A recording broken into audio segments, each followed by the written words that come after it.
at the game day set. Thousands, all of them wearing yellow jerseys. And tailgating became a serious affair throughout the afternoon.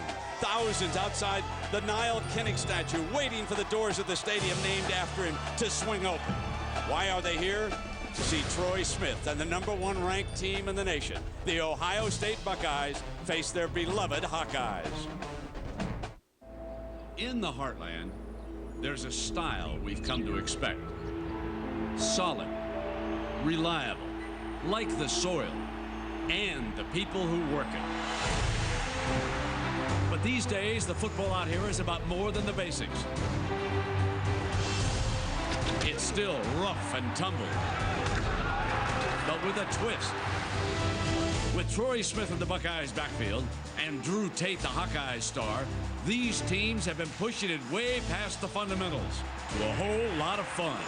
#1 Ohio State, #13 Iowa, the Big Ten at its best and brightest under the prime time lights on Saturday Night Football.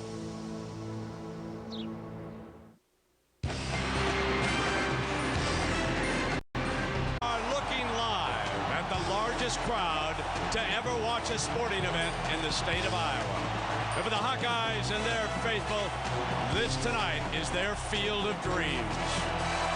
Welcome to Saturday Night Football, presented by Southwest Airlines here at Kinnick Stadium in Iowa City. It's the #13 Iowa Hawkeyes and the #1 Ohio State Buckeyes. Welcome, everybody. I'm Brent Musburger. A pleasure to have you along for what should be another exciting Saturday night with college football. Kirk Herbstreit and Bob Davie are here. Kirk, what a great matchup between these two quarterbacks. Well, it's going to come down to the play of the quarterbacks, obviously, in this game. You look at what Troy Smith did against Texas. I know the three of us, and probably all of America, fell in love with Troy Smith and his ability to make great decisions amongst the adversity and the crowd that he'll face tonight. And Drew Tate, Iowa struggled in Columbus last year. Talking with Drew Tate, he has waited a long time to have an opportunity to show his team that he can lead them to a big victory. Who better to do it against than the #1 team in the country? You know, the Hawkeyes have had a roller for a few years, but Bob, it is so easy to underestimate this team. Brent, every year some team makes the mistake of underestimating Iowa because they're not flashy. They don't have a lot of big-name superstars. Iowa's defense is the perfect example. They don't blitz much. They don't play much man-to-man. They're pretty conservative. But as a result of that, they don't give up big plays. They're hard to score on. Bottom line, Iowa may not be flashy, but they are tough to beat, particularly in this atmosphere out here tonight. Oh, yeah. Exactly, and the Buckeyes are hoping they will not ride this wave of enthusiasm because this crowd is here tonight for the thrill of it.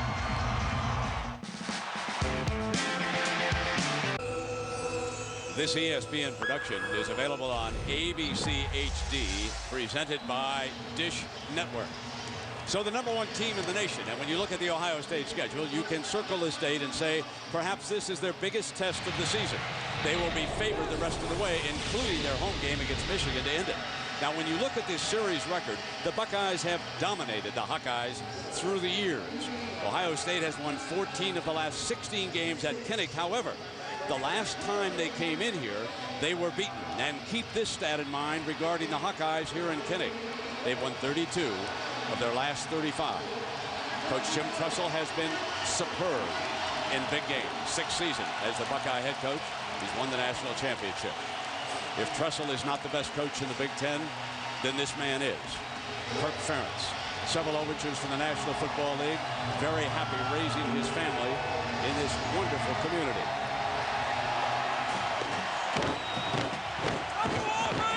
As always, Iowa won the toss. Kirk Ferentz, with the NFL background, decides to take the football and not the football like a lot of other college coaches do. So the Buckeyes with the ball on the tee, and we will see Drew Tate in the offense. Aaron Petrie, Sean Green, and Damian Sims, two of the three tailbacks used by Ferentz and the Hawkeyes, are back to return this. And we begin in Iowa City.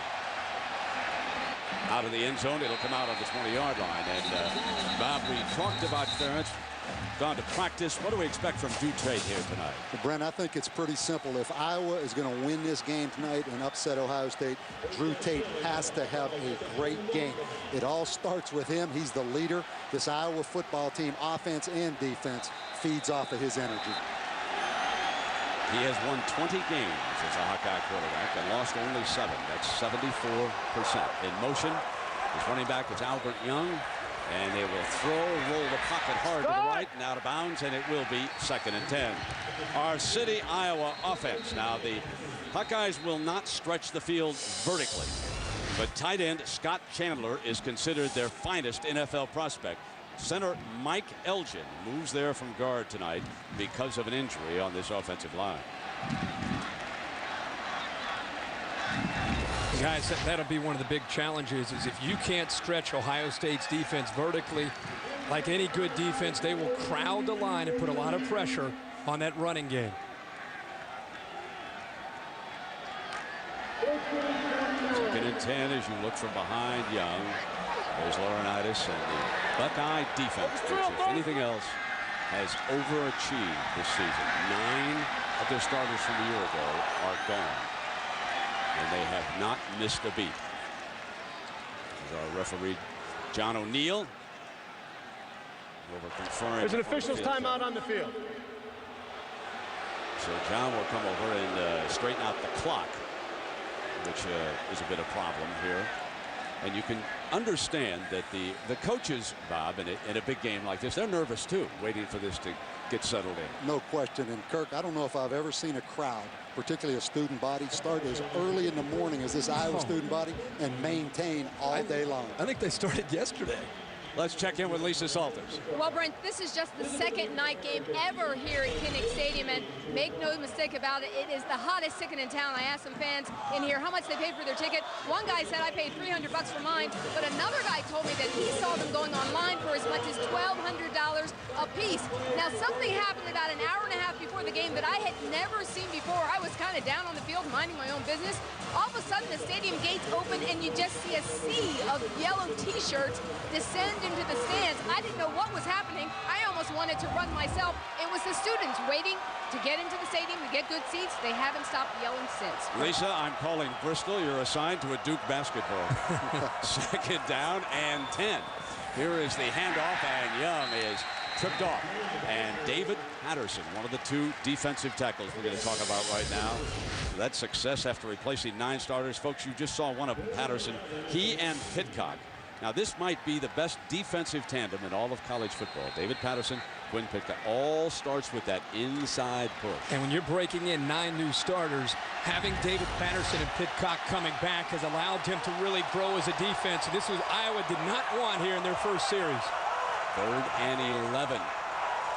So the Buckeyes put the Hawkeyes in 3rd and long right at the start of the game. Stepping up in the pocket, fires incomplete. Receiver was open. They could not connect. Dominique Douglas, the freshman from the Detroit area, is the intended receiver on that play, and so it is 3 and out. And that is the kind of start the Buckeyes wanted here. Well, it's the kind of start they obviously wanted. Last year, Bob, they were able to manhandle Iowa, and here in these first few plays, strong up front. And you look at the depth of number 33, James Laurinaitis, the linebacker on that drop. But do you kick the ball to Ted Ginn? Yesterday, Kirk Ferentz said they would kick it. Just really concentrate on getting great hang time. It's not just Ginn back there. Anthony Gonzalez has gone. And they have the 2 of them across. Now Ginn will run up and field it on the 38 to the 46-yard line. And the Iowa punt return team for the season, they'd allowed only 10 yards with 6 punt returns. And Kirk will take a look here at Troy Smith. Great field position. Well, great field position for Troy and the Ohio State offense here as they start things. And this crowd's about to get very hostile for Troy. And that's going to be the interesting thing here. How will Troy Smith, the veteran, one of the best quarterbacks, maybe the best quarterback in the country, handle the crowd? Because he did such a good job in Austin. He needs to be able to do that tonight to give the Buckeyes offense a great shot. Antonio Pittman's off to his right.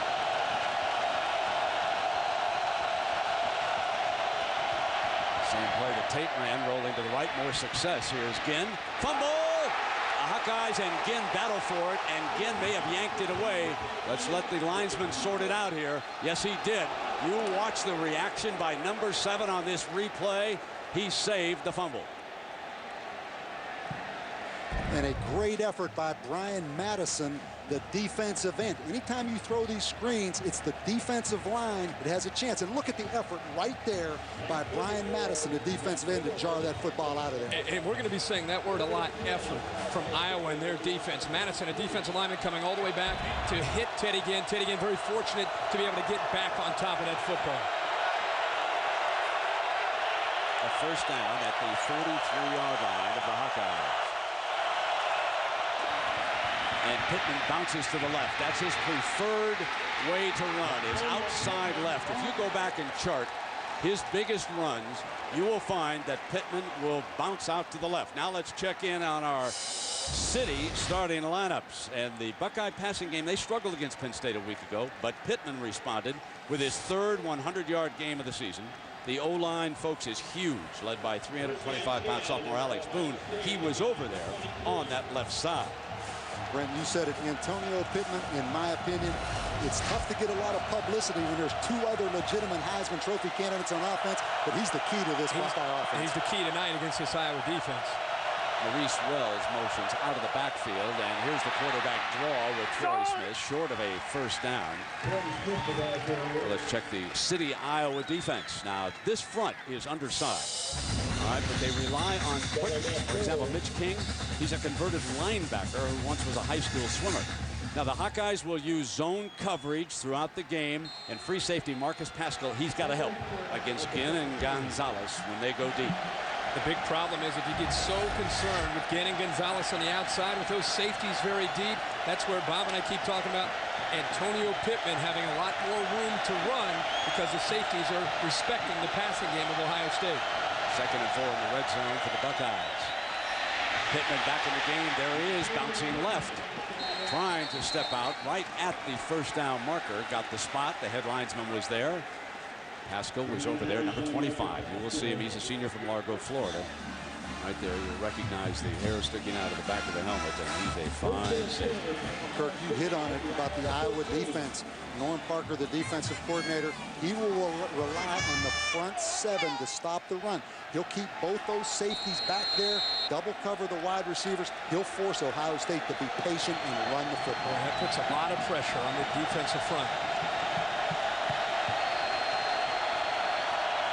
Showing a power formation, and Pittman again bouncing to about the 11-yard line.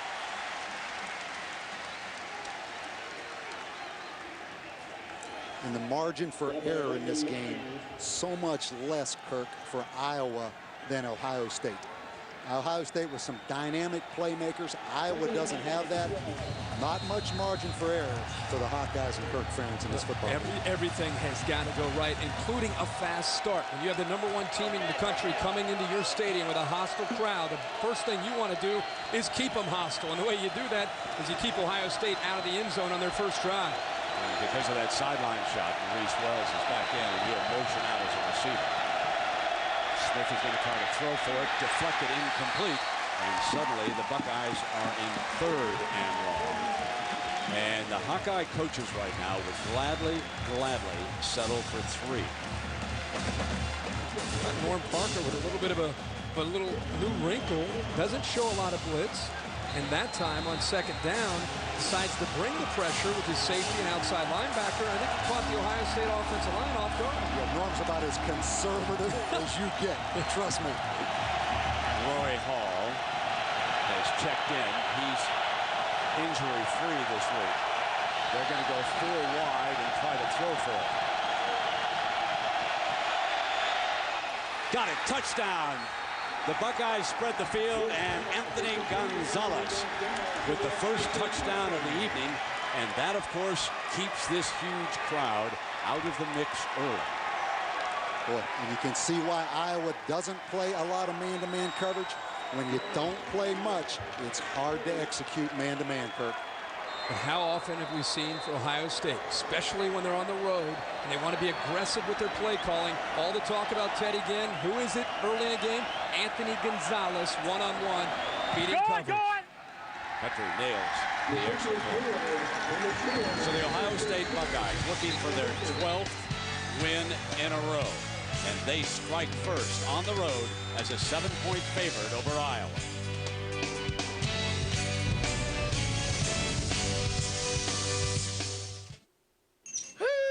Spending limit? Who cares? Not us, cause them ain't all credit cards. Sure ain't. Them motorcycles was expensive and fast. And loud. Oh yeah, them bikes be like wah. No, like. They went like wah. Sound good cause they free. Shoot. Yeah, shoot. Citi Identity Theft Solutions. Talk to a real person to help get your life back. Free when you get a Citi credit card or Citibank account. Hey, hon. Crazy day. Unbelievable. Gotta hit the computer. I'll just grab a slice of pizza. Lasagna. So how was your day? Pull up a chair, America. It's the new Sicilian lasagna pizza from Pizza Hut. Everything you love about the taste of lasagna. 3 cheeses, delicious beef topping, and a tangy marinara sauce. Get it now for only $10.99. The new Sicilian lasagna pizza. Ooh. Right now for just $5 more at any medium 1-topping pizza. How long is this thing? I don't know. Now, come on, get to the good stuff. Oh, stop. There it is. Oh, that's it. Wait, here it comes. Nice. Look at that. I could watch that all day. One more time? Sure. Time for something new from eBay. Like new items that you can buy right away. From new diamond earrings to new MP3 players. eBay Express, where you'll always find the new. eBay Express. You'll always find it new. eBay Express. Thank you. eBay Express. We'll always find it new. Get it new, buy it now. eBayExpress.com. Kinnick Stadium on a 69-degree night with Ohio State scoring the first time they touched the ball. Remember, they won the battle of field position. They forced the Hawkeyes into 3 and out. And Gonzalez, who stepped up last year as a number 3 weapon with Santonio Holmes, remember, he teamed up with Ginn. Holmes has gone on to the Pittsburgh Steelers. Now it is the Ginn and Gonzalez show. And Gonzalez with the first score of the night. Petrie and the Hawkeyes would like to get a little better field position coming out with either Sims or Green.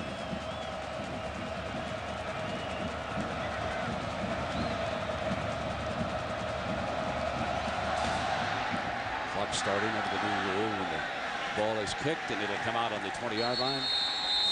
And guys, this is a tough matchup. You're going to see Marcus Pascal right here, the safety on Gonzalez. Anytime you play man-to-man coverage, you can't give up the middle of the field. You're going to see Anthony Gonzalez right here just run the little slant route for the touchdown. And if you're Troy Smith, every single time you see Anthony Gonzalez against a safety, that's pitch and catch. That's like going against a scout team. A safety cannot line up one-on-one against Anthony Gonzalez. Russell shaken up on the play. On the kickoff team is down at about the 17-yard line. So a Miami red zone alert, and oh my, it's more than a red zone alert, folks. In the third quarter, Houston and Miami tied after a week off. I talked about Ohio State, Kirk, being the biggest surprise with their success on defense. Listen, Miami's collapse may be the biggest story of the year. You know what you worry about is if he's lost his team. I mean, exactly. if has he lost his team this early in the year with so many games to go, that's the challenge. And you guys know, those players are smart kids. They read those newspapers. Yeah. And when everybody's questioning your head coach's ability. They're already talking about who's going to be the next guy. Exactly. Well, let's see what the Hawks can do here on their second possession. Remember, they have talented tight ends. And Tate, under pressure, sacked. He was sacked 5 times a year ago. And James Laurinaitis leads the team with 37 tackles now. Had 10 tackles against Penn State last week. And James Laurinaitis that time comes on the delayed blitz. Iowa trying to move the pocket. This is a big playmaker, James Laurinaitis, the sophomore James linebacker. Laurinaitis is taking the baton from A.J. Hawk and Anthony Schlegel and Bobby Carpenter and becoming the go-to guy. And Brent, you made a good point. Last year's game, the way it went, this is not how Iowa wants to start this game. Second and a bunch. Rush 4, and the offensive line is having trouble, folks, handling that defensive tackle. You want to watch how this game is going to maneuver. Watch those two big defensive linemen in that Buckeye front. If the Hawkeye middle can't handle it, they're in for a long, long night against Pitcock and Richardson. And Iowa's offensive line isn't alone. You're talking about two of the better defensive tackles in college football. They both have power, they both have quickness, and they get penetration almost every snap. I think I mentioned Richardson. Patterson, of course, is the tackle. Richardson and Golston, the defensive ends. And looking in is Marcus Freeman, the linebacker role #1.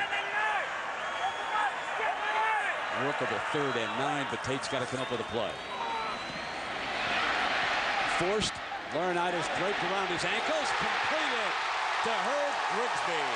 So the lean, wiry Texan comes up with a play with Laurinaitis trying to untie his shoes. And you see Drew Tate, Laurinaitis the linebacker, also Antonio Smith the nickel come on the blitz. Drew Tate, because of his escapability, keeps the play alive, Kirk. And that's going to be a key tonight for Iowa. Drew Tate buying a little bit of time, and all of a sudden Grigsby breaks away from coverage. It's a broken play, good adjustment, and a nice job of recognizing by Drew Tate of finding his receiver. Washington in pursuit, a 31-yard gain, and the Hawks have crossed midfield for the first time. They battle inside with Young, and now the crowd starts to climb back in as the Hawks mount a drive after that 31-yard pass play on 3rd down, remember. How many times do you see it in football? An offense struggles, they convert that first 3rd down, and all of a sudden the offensive linemen get a little bit more confident. And that time, it was Iowa's offensive line pushing that big, strong defensive line of Ohio State around. Jimmy Haycock and Luke Fickell with a couple of situation substitutions here on 2nd and 3rd.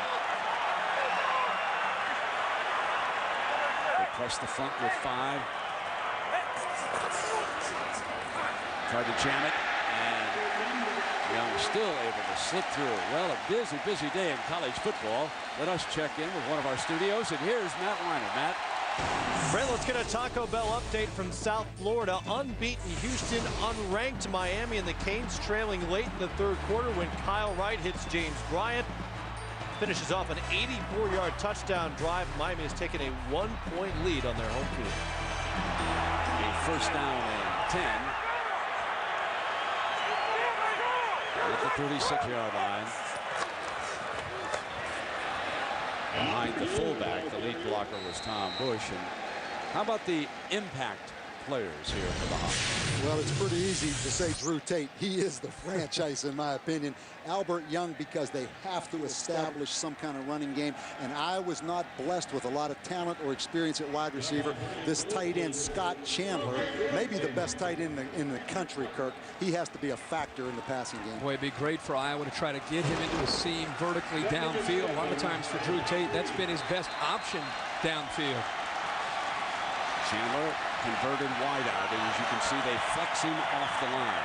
He can wind up being the first tight end drafted by the NFL next spring. Bill Grant rates him very highly. There is the screen. Grigsby, and the Buckeyes certainly not fooled. Well defended, and there is number 33 right in the middle of it.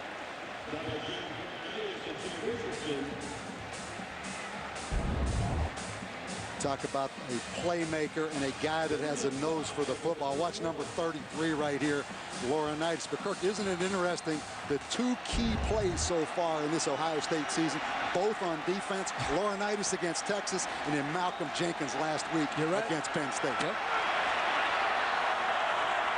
The 3rd down, they must reach the 26-yard line for a first. Has time, fires, incomplete, and it actually struck the defensive back down at Washington, and the flag flies. You saw him push.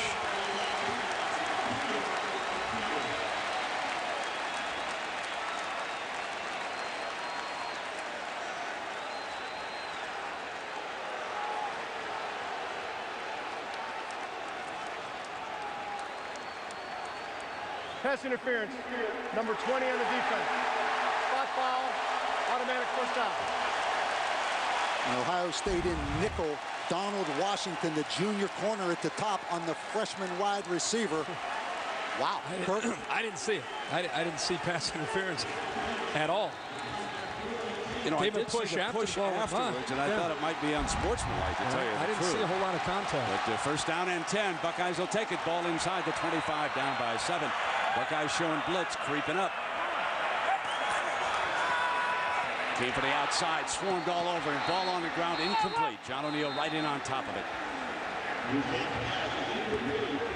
Well, you can see that Tate becoming frustrated like a year ago.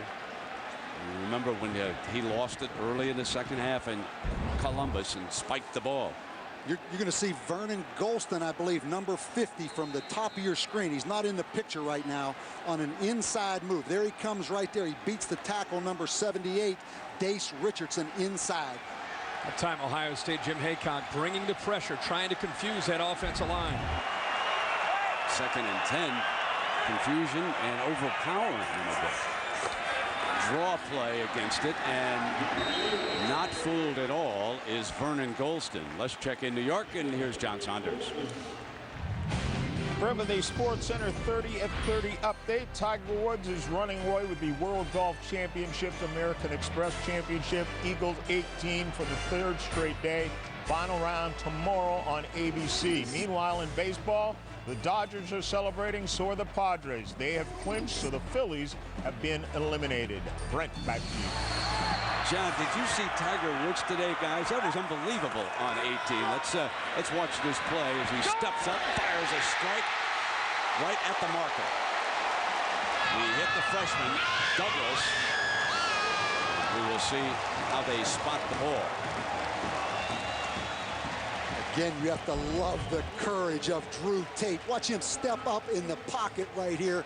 He gets pressure and throws a BB to the freshman wide receiver, Dominic Douglas.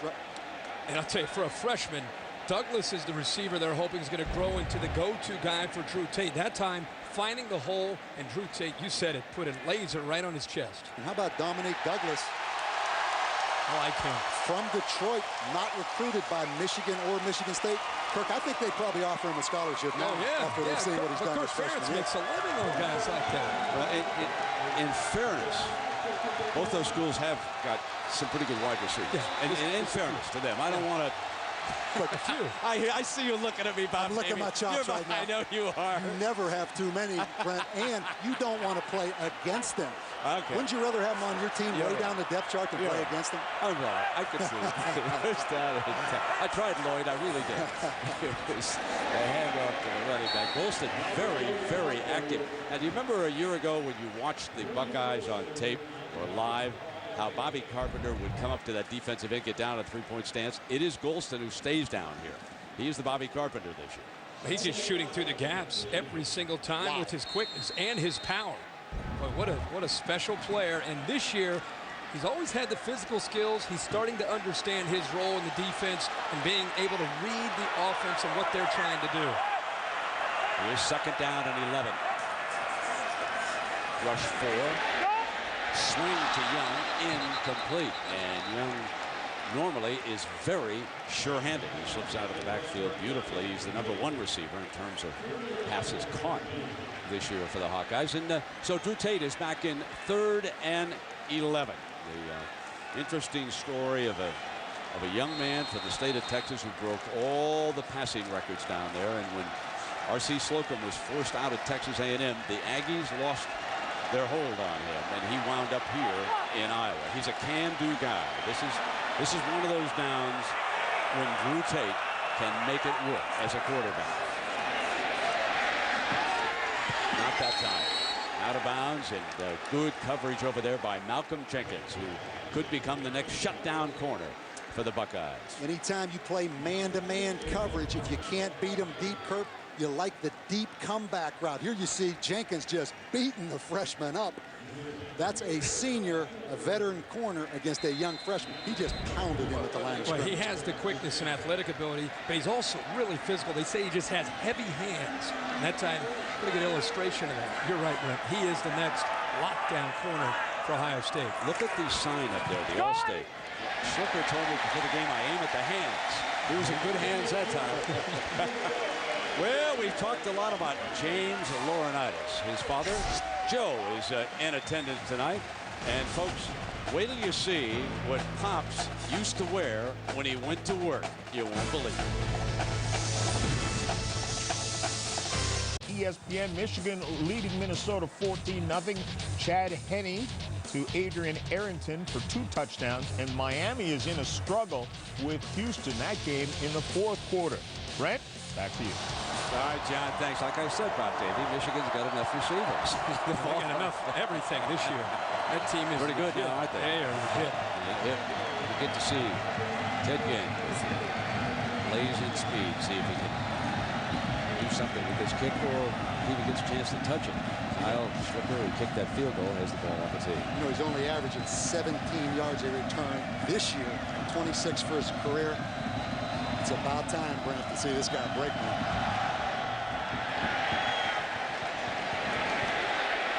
He's going to come out and try it, and well short of the 20. Well covered by the Hawkeyes, and that'll give them a lift. Well, we mentioned James Laurinaitis, number 33, his father, Joe. And some of you didn't know he wrestled a long time with Vince McMahon.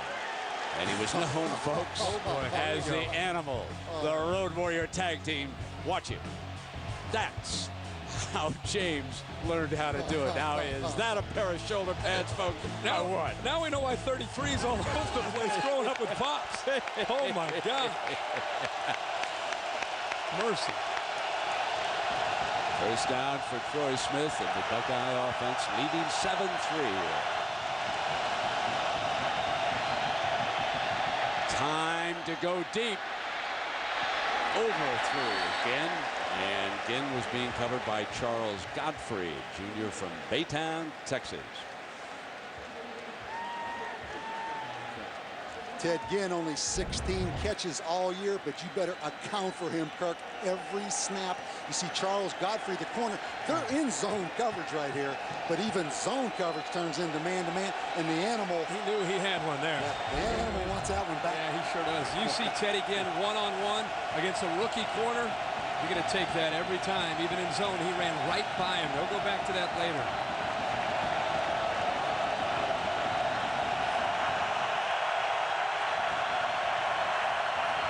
Use a fullback as a lead blocker. There is Pittman. I'll tell you what, if you broke out a tape of Ohio State and you charted Pittman left or right, it's about 75% left. Let's check in with Matt Weiner.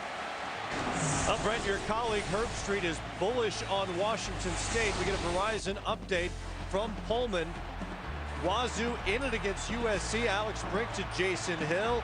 The Cougars trail by just 2, headed into halftime. Hang loose, John David. It's a long night out there, my friend. I was pretty excited to see that score there. 14-12. You like the Cougars? One of your upset specials today? Georgia Tech. We'll see. You're hot, man. Low snap. Troy away from trouble. On the run, incomplete. And the Buckeyes are forced to punt, and suddenly this Hawkeye team has a lot of life. Yeah, low snap here disrupts the timing between Troy and what he's trying to accomplish with his receivers. Great effort and great coverage by Iowa. See Mitch King, 47 right here, who was a linebacker, now a defensive line. A great job of really spying on the quarterback, Kirk, right there, and forcing Troy Smith to get rid of that ball. Andy Brodell. A.J. Trapasso.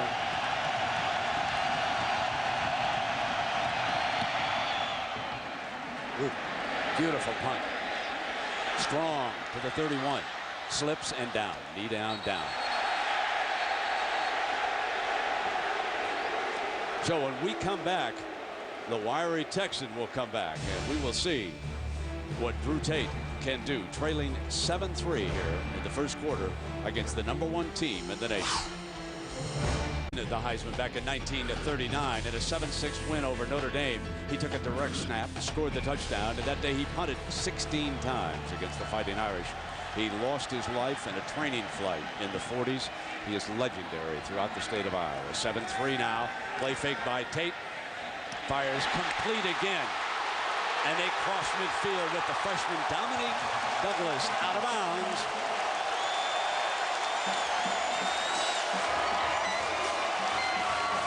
You're going to see Dominic Douglas, the true freshman receiver, comes down and runs a little curl route right here. Excellent throw by Drew Tate. And you can see Herb Grigsby, number 4, get a block right there. Big first down pickup for the Hawkeyes. And a great throw by Drew Tate right where on the outside shoulder gave Douglas a chance to turn to the outside and pick up valuable yardage. And all of a sudden Ohio State mixing in some personnel into that secondary. Well, Anderson Russell, we saw him down on that kickoff. And Kirk, he was shaken up. And Zamario O'Neal has moved in as one of the safeties. And we'll hear from Lisa on how serious that is. Long and almost intercepted by Brandon Mitchell. That time Drew Tate just hung that ball in the air too long, giving Mitchell plenty of time, Coach, to come over and adjust You're to that exactly football. right, because Grigsby has the corner beat, but because he hangs the football up, the backside safety, Brandon Mitchell, gets the break on that ball. You're exactly right. He put too much air under it. That could have been a big one right there for Iowa. And all of a sudden, Anderson Russell not being in there, a little bit of confusion. And the reason that is they're playing a lot of nickel, so they're mixing in a lot of different defensive backs. Miami slips into the red zone up 1 in the 4th quarter against Houston. In trouble again. Very elusive on the move and incomplete. We mentioned last year the frustration early in the second half. Drew Tate was sacked 5 times in Columbus. After this one, watch him as he loses his cool, draws the penalty flag. And the Buckeyes quickly pointing at him when they see him spike that ball. A.J. Carpenter right there. Carpenter brought him down. Now, the story is the maturity after that incident. He's taken a lot of heat because of his fiery, competitive nature. He doesn't have to apologize to anybody for that. 3rd and 10. Slipping out of the backfield. And Champ Davis, one of the fullbacks. So that's the first time with Andre Amos. Now watch the reaction here to the last play. Well, there's no question Drew Tate wears his emotions on his sleeve. And that's why I said earlier, this entire football team feeds off of his energy level and his confidence level. When it's going great, he shows it. But the bad part is when it's going bad, he shows it. And he's the leader of this team. He's just got to be a little more consistent, Kirk. And that's where you hope he's really grown, is using that and channeling that emotion in a positive direction. Fair catch is signaled for at the 15-yard line by Ginn. And Lisa, let's talk about the mood swings of Tate and how the coaches have addressed that with him. Well, Brent, during the offseason, head coach Kirk Ferentz said that he read Lance Armstrong's book and actually started laughing out loud because he said even though he was reading about Armstrong, a guy from Texas, what he thought reminded him was so much of his own quarterback, Drew Tate, about a guy who struggled to channel his energy and tried to do everything by sheer will. He Xeroxed 30 copies of the book and gave it to Drew. Drew read it. He said, I felt like I was reading a biography about myself. It taught me so much about the art of competition. Brett? Exactly. And Chris Wells, the freshman, will get a series. Number 28 out of Akron, Ohio. Tom Lemming and some of the rating services that I checked from time to time had Chris as the #1 running back from out of high school a year ago. Watch this left defensive end, Brian Madison, whose dad is the defensive coordinator at Florida. That's a heck of a play right there coming down the line of scrimmage. He is one of these guys. You've seen him grow 215 pounds in high school. Now he's about 272 pounds. A hard worker, gives you everything he has on every snap.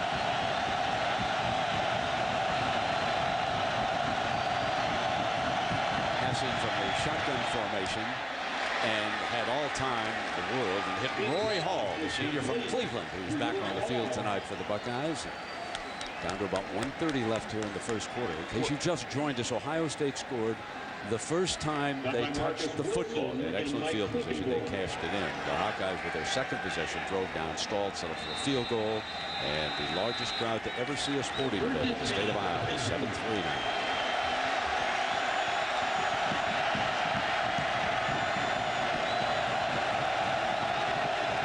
allowed to give him 4 receivers. That's how well the offensive line is playing. And Smith spins out of it, but he is grabbed by Kenny Iwebama. That's only Troy Smith's 16 rushing attempt of the year. A lot of talk about that. I think it is reality that the NFL plays a factor in that. He knows at the next level, Kirk, he has to be a thrower, not a runner. I think that factors into it a little bit. I really do. I think it does, and I think he's like a lot of quarterbacks who have athletic ability, want to show the NFL his ability to sit in the pocket. But against this Iowa scheme, I think they get the advantage with him running the football. That's why you'll see more of that tonight. Taking the inside handoff to the freshman and dropped. Dropped by Gonzalez, something we don't see a lot.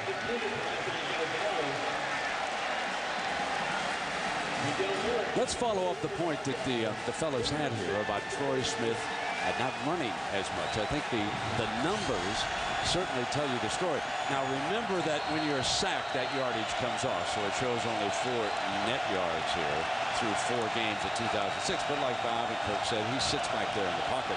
And that's probably, Kirk, his biggest improvement is that he does sit in the pocket and he looks to throw first, rather than kind of like the air coming out of a balloon where he just takes off and runs. His biggest improvement is to handle this kind of situation. See what he can do on a 3rd down. Incomplete, and they're forced to punt again. Really like the scheme by Norm Parker. Has a linebacker underneath, uses safety over the top, and completely eliminates the inside receivers. Ohio State has shown a tendency that if you try to take Teddy Ginn away on the outside, they are looking now. Iowa's defense is looking to the inside receiver to eliminate him. Good call by Norm Parker with 2 defenders on 1 into the middle. Trapasso drilled his last punt. Burdell is back. There didn't seem to be much penetration by the Hawkeyes.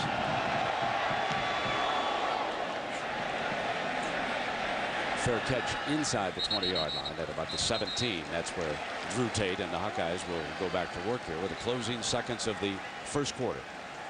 The #1 team in the nation, the Ohio State Buckeyes. Not only have they won 11 in a row, but in reading the Las Vegas Review-Journal yesterday, they have covered 11 spreads in Nevada. Folks, I know some of you don't pay attention to that like I do. That is unheard of in football. Unheard of. First down and 10. This is really the people's choice. And a reminder, we've got aerial coverage courtesy of the Outback Steakhouse Airship Bloomin' Onion 1. The Outback Steakhouse Airship specializes in college football. PGA golf coverage booked for the Bloomin' Onion at sporting events throughout 2006. The end of the first period. The #1 team in the nation scoring first. Hawkeyes come back with a field goal. It's 7-3. Our presentation of Saturday Night Football presented by Southwest Airlines will continue after this message and word from our ABC station. You're watching.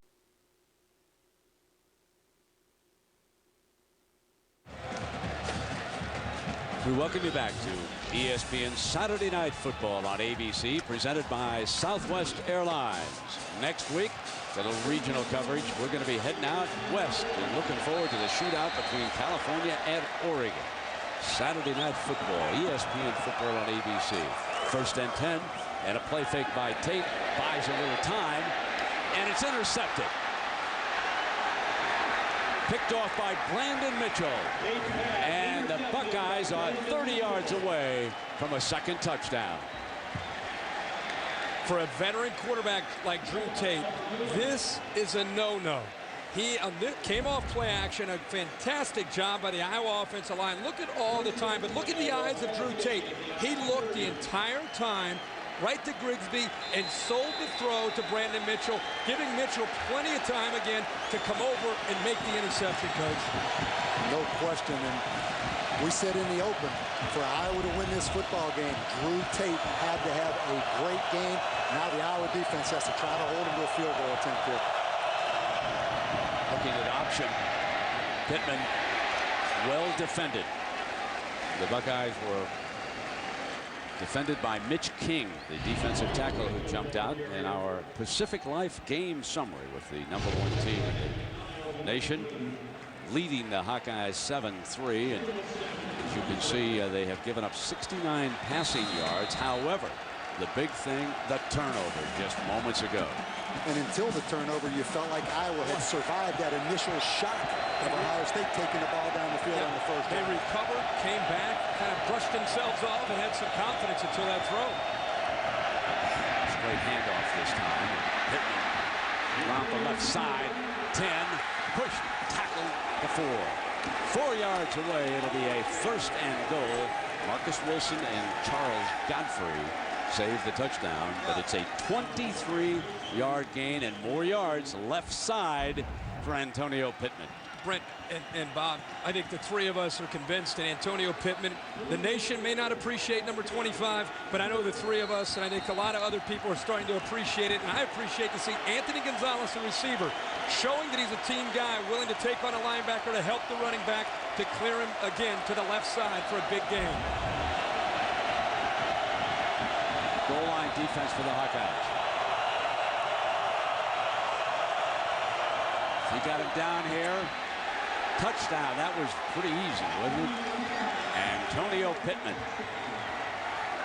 And you have to think, Kirk, Antonio Pittman motivated because of maybe the lack of recognition, kind of like the Ohio State defense was motivated coming into this season with all the talk about 9 new starters. But it all started with the veteran quarterback throwing that ball down the middle of the field and getting it intercepted. Yeah, the interception, but it's going to continue to put pressure on Norm Parker as a defensive coordinator. If he's determined to stop the passing game, the big play in the passing game, he's leaving himself vulnerable up front, giving up big running plays to Antonio Pittman. And Petrie makes it 14-3. So Antonio Pittman, the junior from Akron, with the Buckeyes' second touchdown of the night.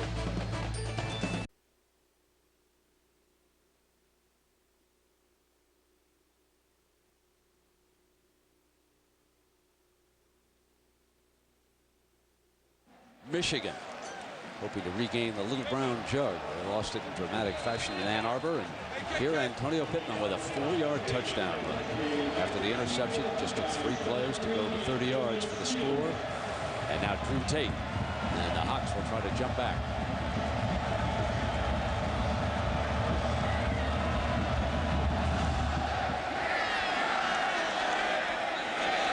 This will come out on the 20.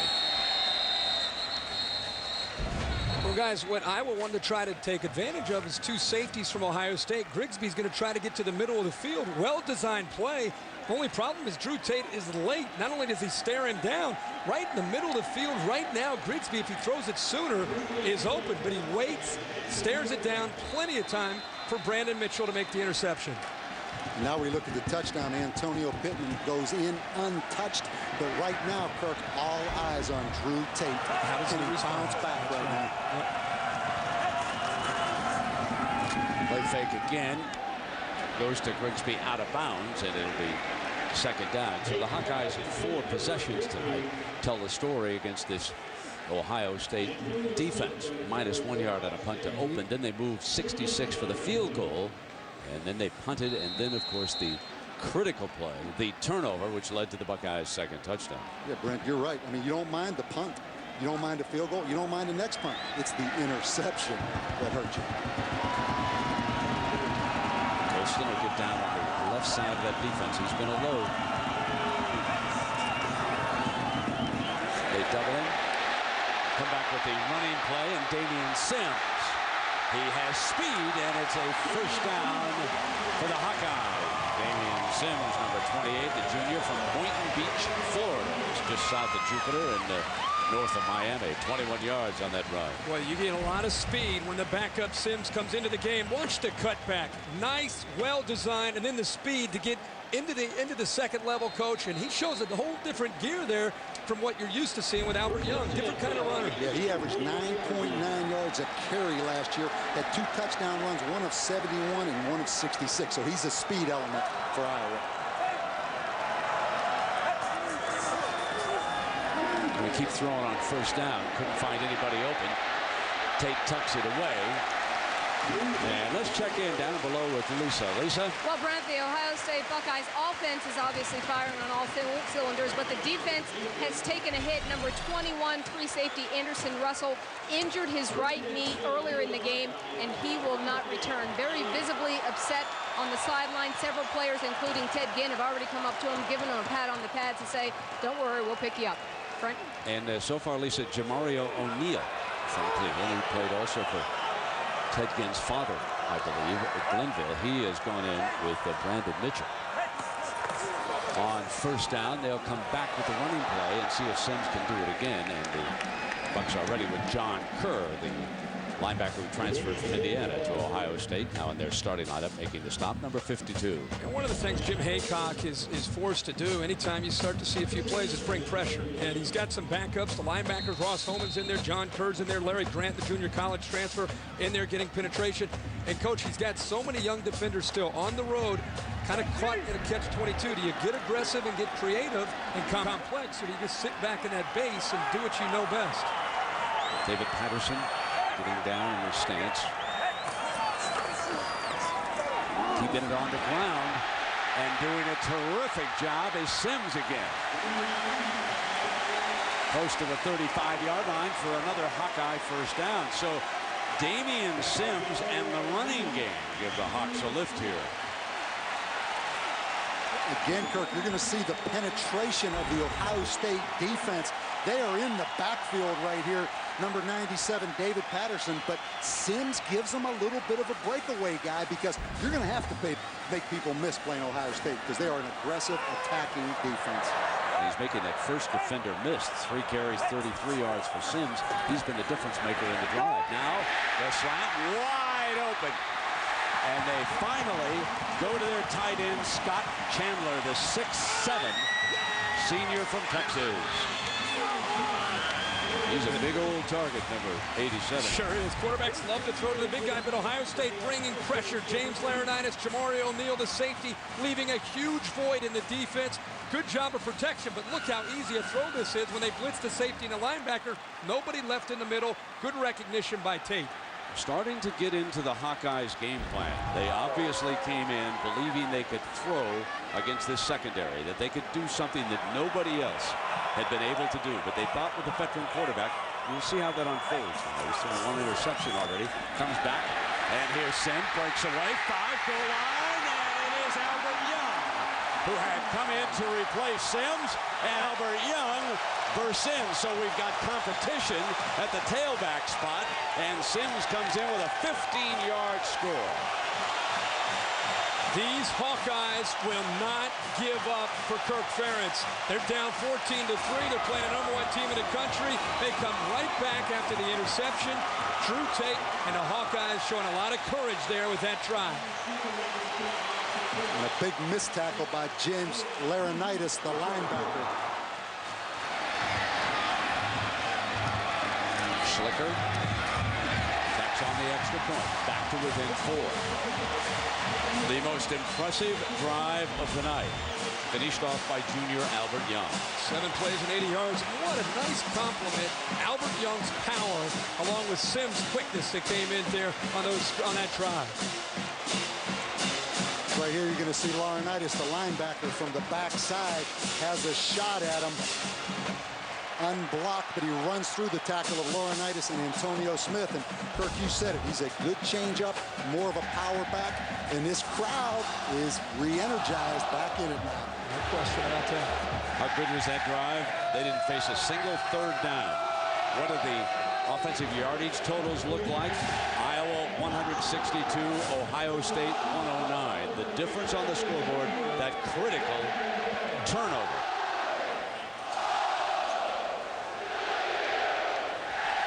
Fabulous crowd on hand here tonight. Kinnick Stadium.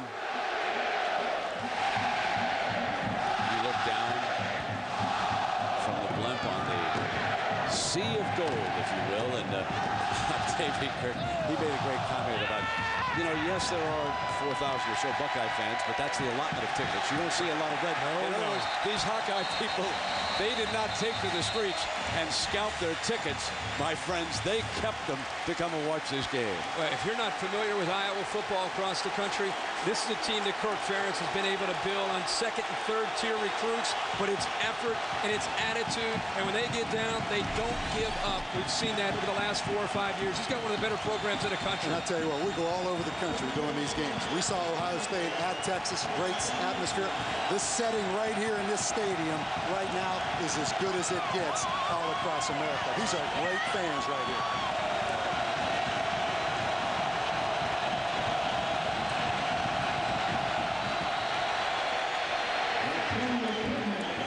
Pittman again with the carry. Remember, a short time ago, he scored their second touchdown. And that touchdown run by Albert Young was the first rushing touchdown allowed this season by the Ohio State defense. They had surrendered only 32 points in 4 games. 1 touchdown in their last 10 quarters. So now it is 2 touchdowns in their last dozen quarters. 2nd and 5.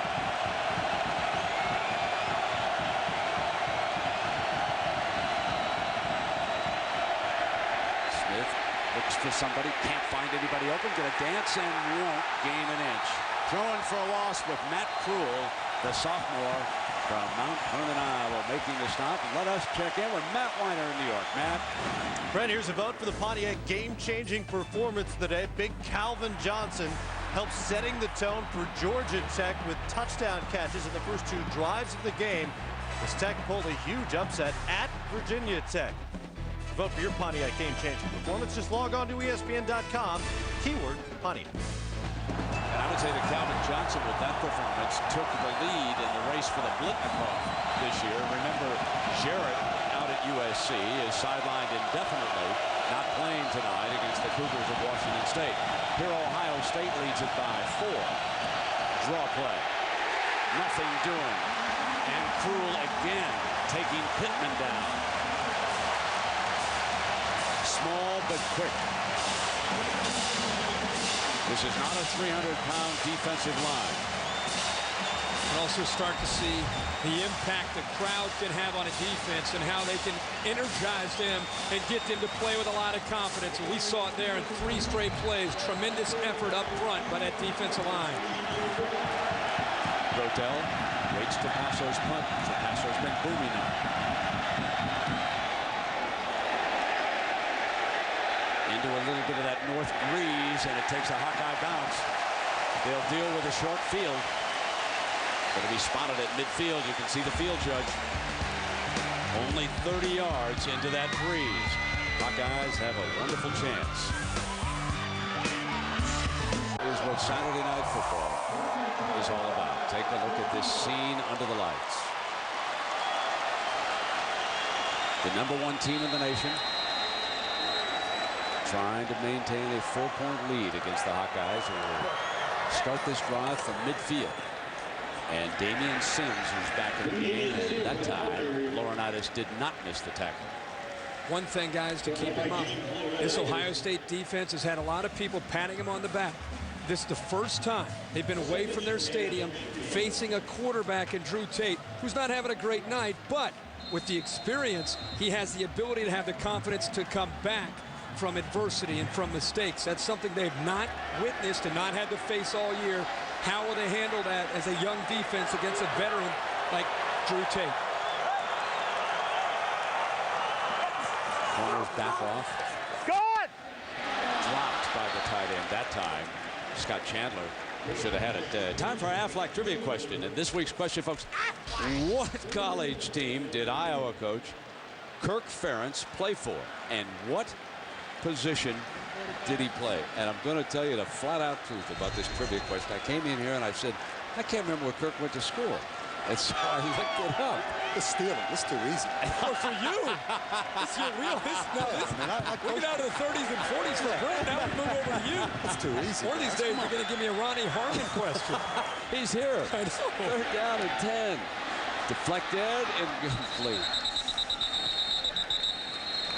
Boy, I tell you, Iowa with great field position didn't get much done right there on that drive, and now they're going to give that football back to this explosive Ohio State offense. You see again the safety blitz, number 3, Jamario O'Neal coming. Ohio State much different defensively scheme-wise than Iowa. Kirk. They are multiple and they will blitz you. And I think they are so respectful of what Iowa can do up front that they have to bring that pressure. And that was Quint Pitcock who deflected that ball. Fair catch signal for by again at the 11-yard line. All right, let's go back to the question. Smarty pants over here, Bob Davey knows all about it. And the Yankee conference, and that's a hint for you. And here you are, Yankee conference. Here you I are. have no shot at the Yankee conference. That's what it was. That's where you. Oh, okay. 75. Go ahead. Can I tag team the Affleck question? Absolutely. Who beat Connecticut today? Pretty sound. Oh, they're looking good. I'll give you a hint. They run the wishbone. Maybe. Now you're coming. Now I'm in your power. Coming back to some in-depth trivia. I can handle that. On first down now, they hand it off, and Chris Wells. And I think you could see a little of the raw ability. Look at the size of the freshman, and you saw some of that speed, Kirk. What a future. 19 yards on that play. Well, he is the future. 6'1", 225 pounds, out of Akron, Ohio, and has speed to go with tremendous size. That time bounced it again to the left like Antonio Pittman to the outside and showed pretty good acceleration there. How good's the high school football in Ohio?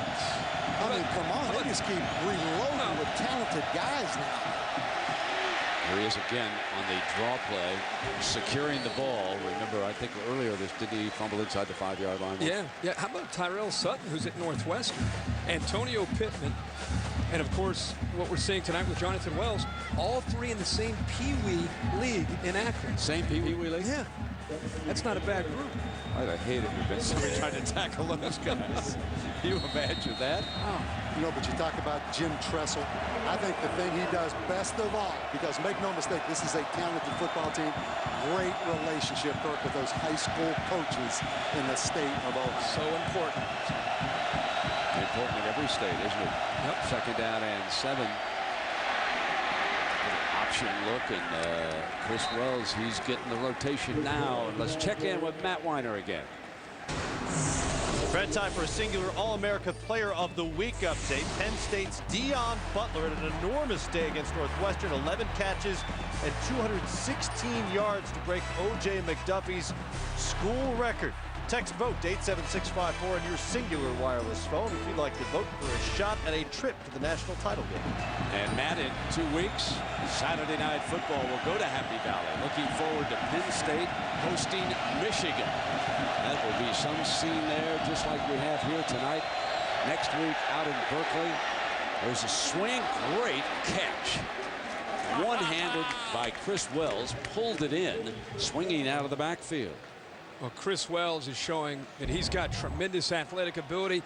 And this is Troy Smith looking downfield, dumps it to the outside. How about the right hand? Puts his big right hand up there, brings the ball in, and now he's able to collect himself and get upfield. It's the 3rd time I've called Chris Wells, who they call Beanie Wells, Jonathan Wells. Last time, I promise. And you won't have to worry about it because Antonio's back in the field. Good. There we go. Straight ahead, banging for about a yard here. 5:22. The Hawks able to hold on here late in the second quarter. I'll tell you the thing you love about Ohio State's offense. You know, we're in that era of some teams are spread offense, one back, or they're more of the pro style. Ohio State and Jim Tressel do a great job of mixing the 2 different styles. I mean, they do a lot of different things now. Makes it so tough to prepare for that spread like this, or the power that they've shown. Need 3 yards. Have to reach the 46-yard line. Quarterback run. Bounces. Throws forward. And Ted Ginn on the far side. First down, Ohio State. and you see the difference in Troy Smith and his maturity. You talk about him not running the football. Here's a great example where instead of just flushing out of that pocket and running, he just steps up and throws a dart to Teddy Ginn. That ball was flying, and this gives you an idea how Teddy Ginn can catch the football right there with his hands, because that ball was moving. He looks like an NFL fella. Both toes in, and like both of them are in bounds, didn't it? And here comes Smith. This was run all the way, and nothing doing. The Hawkeyes jump on that play. Brian Madison, the son of Greg, who was an assistant coach under Bob Davie at Notre Dame and now is down at Florida with Urban Meyer. He also worked for Michigan, and then Bob Davie went up there and paid some of those fine Irish dollars and hired him away. And I know his dad's sitting on that lazy boy, and I know exactly what kind of beverage his dad has in his hand tonight. Especially after they got to win. You're right. He got two of them because he got the Alabama win. He's got a couple beverages going on. That's right. And Greg, Bob, and I, and Kirk will have one right after the game. High snap, pulled down by Troy, and complete to the 28-yard line. Ted Ginn again. Starting to find ways of moving Ted Ginn around different locations for the Iowa defense to be aware of. This time against Charles Godfrey, who he's gotten behind a couple times, just sits in front of him. A nice catch and a good timing there between Troy Smith and Teddy Ginn. Very good. Troy Smith for the night, 6 of 11 for 67 yards. One touchdown to Gonzalez, that's their first score of the night, and no interceptions.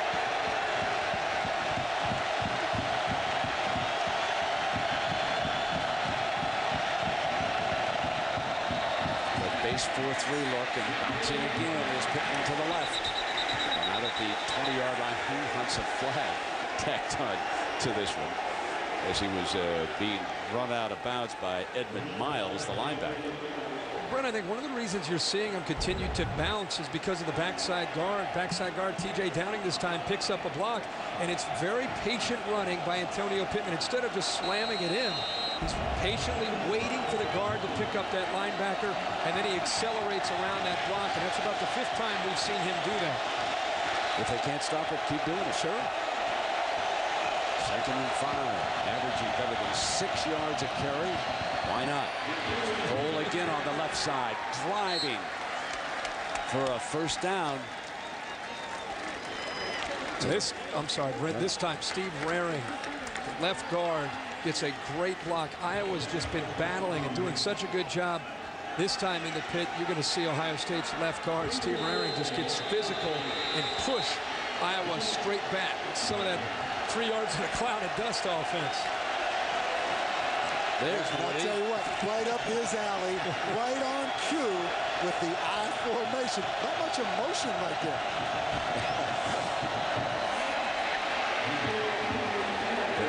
Just shy of the 5-yard line, and Marcus Wilson, the redshirt freshman.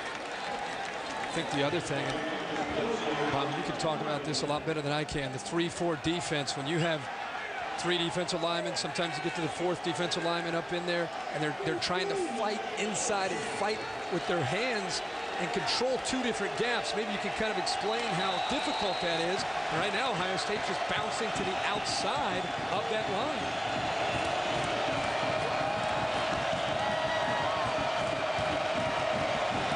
Substitutes. Remember, they went 4 wide for their first touchdown. They're going to spread it again. They're going to spread it again. If they can get a wide out slot man on a safety and get the middle, this time they go back outside for the score, but it was 4 wide again. Touchdown, and Roy Hall, back from the injury list, makes the touchdown grab, and they are 1 point away from going back up by 11. That's just an unfair drop. Bob made a great point of how they show you so many different looks with Jim Tressel's offense. Sometimes they're in no back, sometimes they're in a power double tights with an I formation. Great combination, great variety, and a nice throw that time on the fade coming back to Roy Hall. And how about Roy Hall? We haven't heard from him since the beginning of the season. Go ahead, settle. And you can see there was a lot of emotion for his return to the active list. That drive started at the 11-yard line. 12 plays, 89 yards. Spread it, go outside, 21-10. Buckeyes lead Iowa, 2:19 to go in the first half.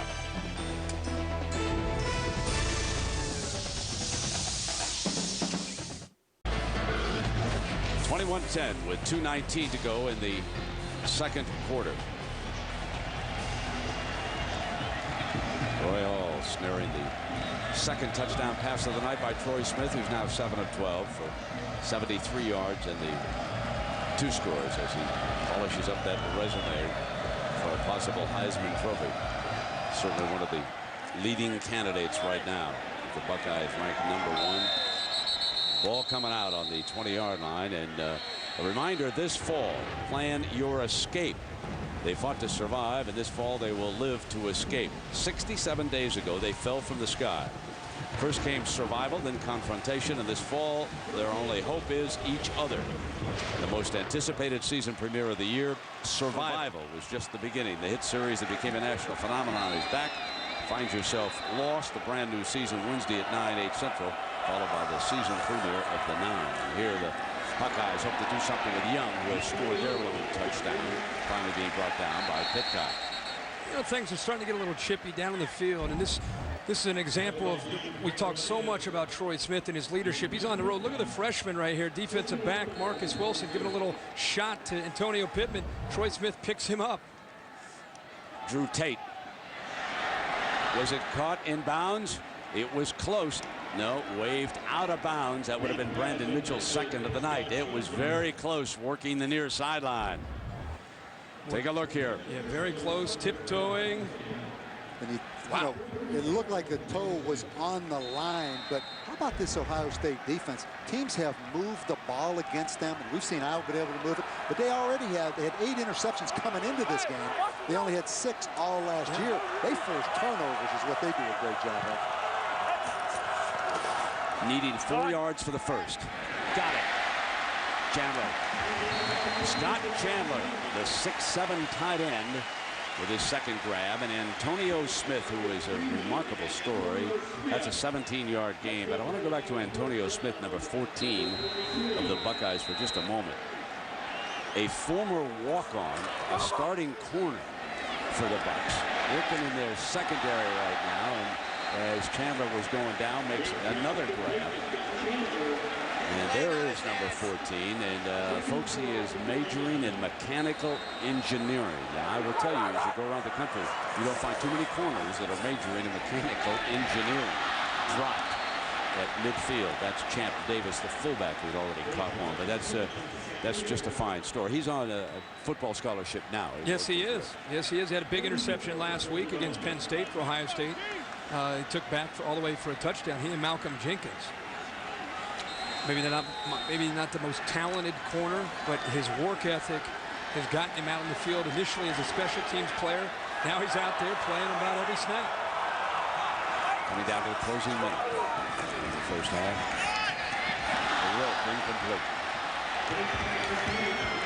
The Andy Brodell, who's been returning punts, the intended target that time.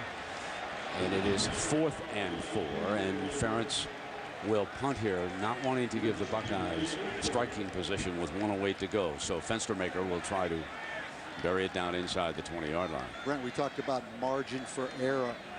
Iowa, not much margin for error. Ohio State, the more talented team, but Iowa hasn't taken advantage of all their opportunities with the turnover, and right there they had an opportunity with an open receiver. So it's 11 up for the Buckeyes in case A, there's a fake, and B, they don't want to mishandle this, and they'll take it. It's going to be a short punt. Let's see what kind of a bounce he gets on it. Rolling toward the 20-yard line. 57 seconds remaining here in the first half. Trussell will set his strategy, and you're watching ESPN's Saturday Night Football on ABC. I'm Pulse over on ESPN. Michigan leading Minnesota 21-7. Georgia and Ole Miss just underway. Ole Miss missed a field goal. It's scoreless. That's on ESPN2. Back to you, Brent. Yeah. We are back for the closing minute of the first half with Troy Smith. And the Buckeyes leading 21-10 over the 13th ranked Iowa. Buckeyes. With 3 timeouts, great place kicking, great kickers on this team. Got to believe Ohio State will contend. Maybe not. And I'll tell you what, Norm Parker and Jim and Kirk Ferentz are 2 happiest guys in the stadium right now. Trust me. Yeah. Norm Parker just took a sigh of relief when he saw Troy Smith take that knee. Surprising. Well, 21-10 here as we head for intermission, but let's remind everybody, don't nod off. Don't go to sleep early. Last week, Notre Dame down 17 in the 4th quarter with a 19-point rally, pulling away from a stunned Michigan State. The Spartans not recovered today, and they lost again to Illinois. And let's check in with Lisa. Thanks, Brent. Coach, you told your players all week that you wanted them to get off to a good start, not necessarily a fast start, but you wanted them to keep it close. How do you think they've done? Well, yeah, I think our guys came ready to play. We're playing with good energy. We hurt ourselves certainly with the pick there, and then we gave them the short field. We had great field position there late in the 2nd quarter and couldn't do anything with it, and then they had a heck of a drive. Our guys are playing hard. Now, you're going to need your veteran quarterback to step up in the 2nd half. He's been hot and cold so far. How do you keep his emotions in check? And that's He'll be fine. He'll be fine. We just have to block a little better. We've got to catch the balls that are catchable, and Drew's going to be fine. He'll get us going here. All right, thanks a lot, Coach. Good luck. Brent? All right, Lisa, thank you. Right now, let's join John Saunders, Craig James, Doug Flutie in our New York studio. Take it away, Big John.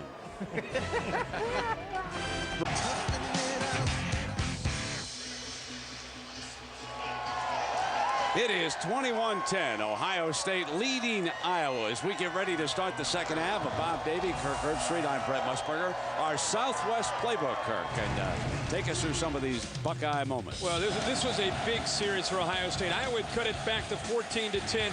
All of a sudden, Chris Wells gets a chance to come into the game, gave Ohio State a spark, but it was the way they mixed up the play calling. Teddy Ginn with a chance to make a play. Again, Teddy Ginn here, Troy Smith finding 8 runs, 4 passes, 12 plays, 89 yards, and a touchdown.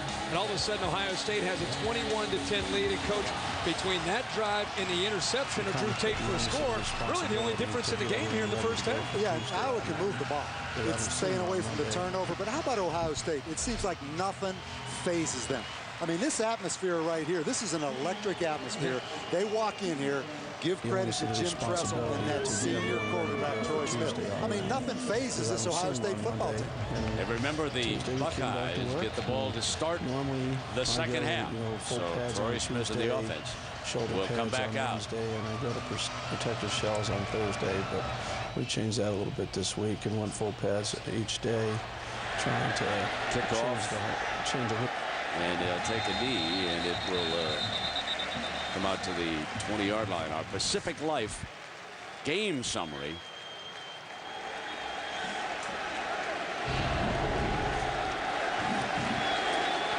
I don't think we're going to see it. It's next week. I don't think we're going to see it. Look at the stats are pretty similar.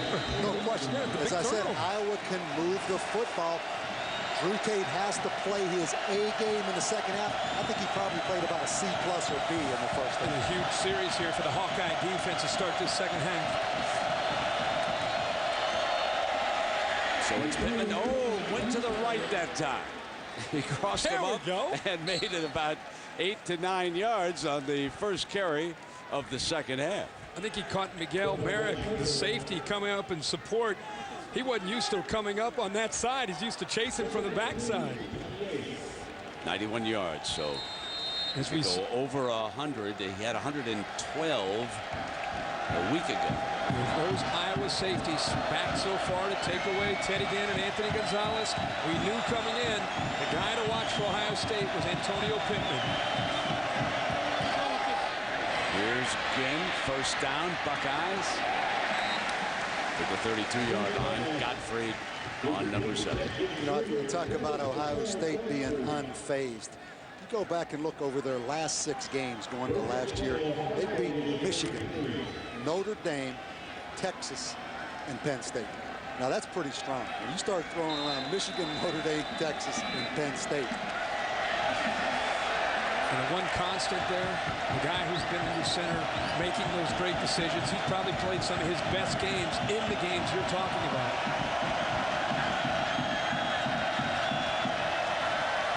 Twist on the left side, again on the slant. 9 more yards for the Buckeye passing game. It's also interesting to see Jim Tressel still on the attack, and I think it talks about the confidence that he has in Troy Smith as a quarterback, continuing to try to attack this Hawkeye defense. Sometimes you'll see Jim Tressel with an 11-point lead get ultra conservative and win the game with defense in special teams. But now with Troy Smith, Coach, he is attacking. Well, he watched that Michigan State Notre Dame game. That's right. Last week, where Michigan State went in the bottle in the second half. Again on that quick strike for another first down.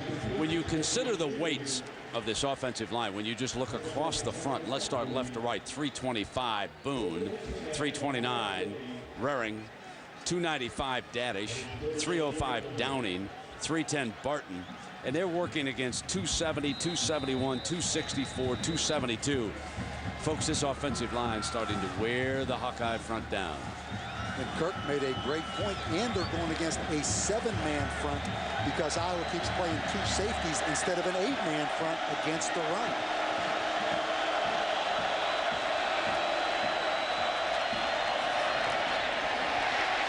Deflected, incomplete.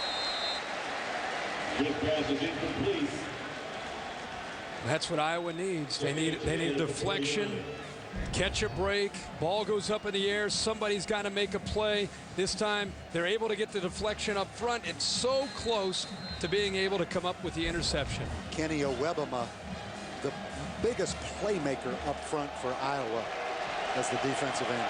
Good job with that pronunciation, didn't he? I stuttered a little bit, but I got it. Owebama. That's an A, kiddo. Second down and 10. Good protective pocket.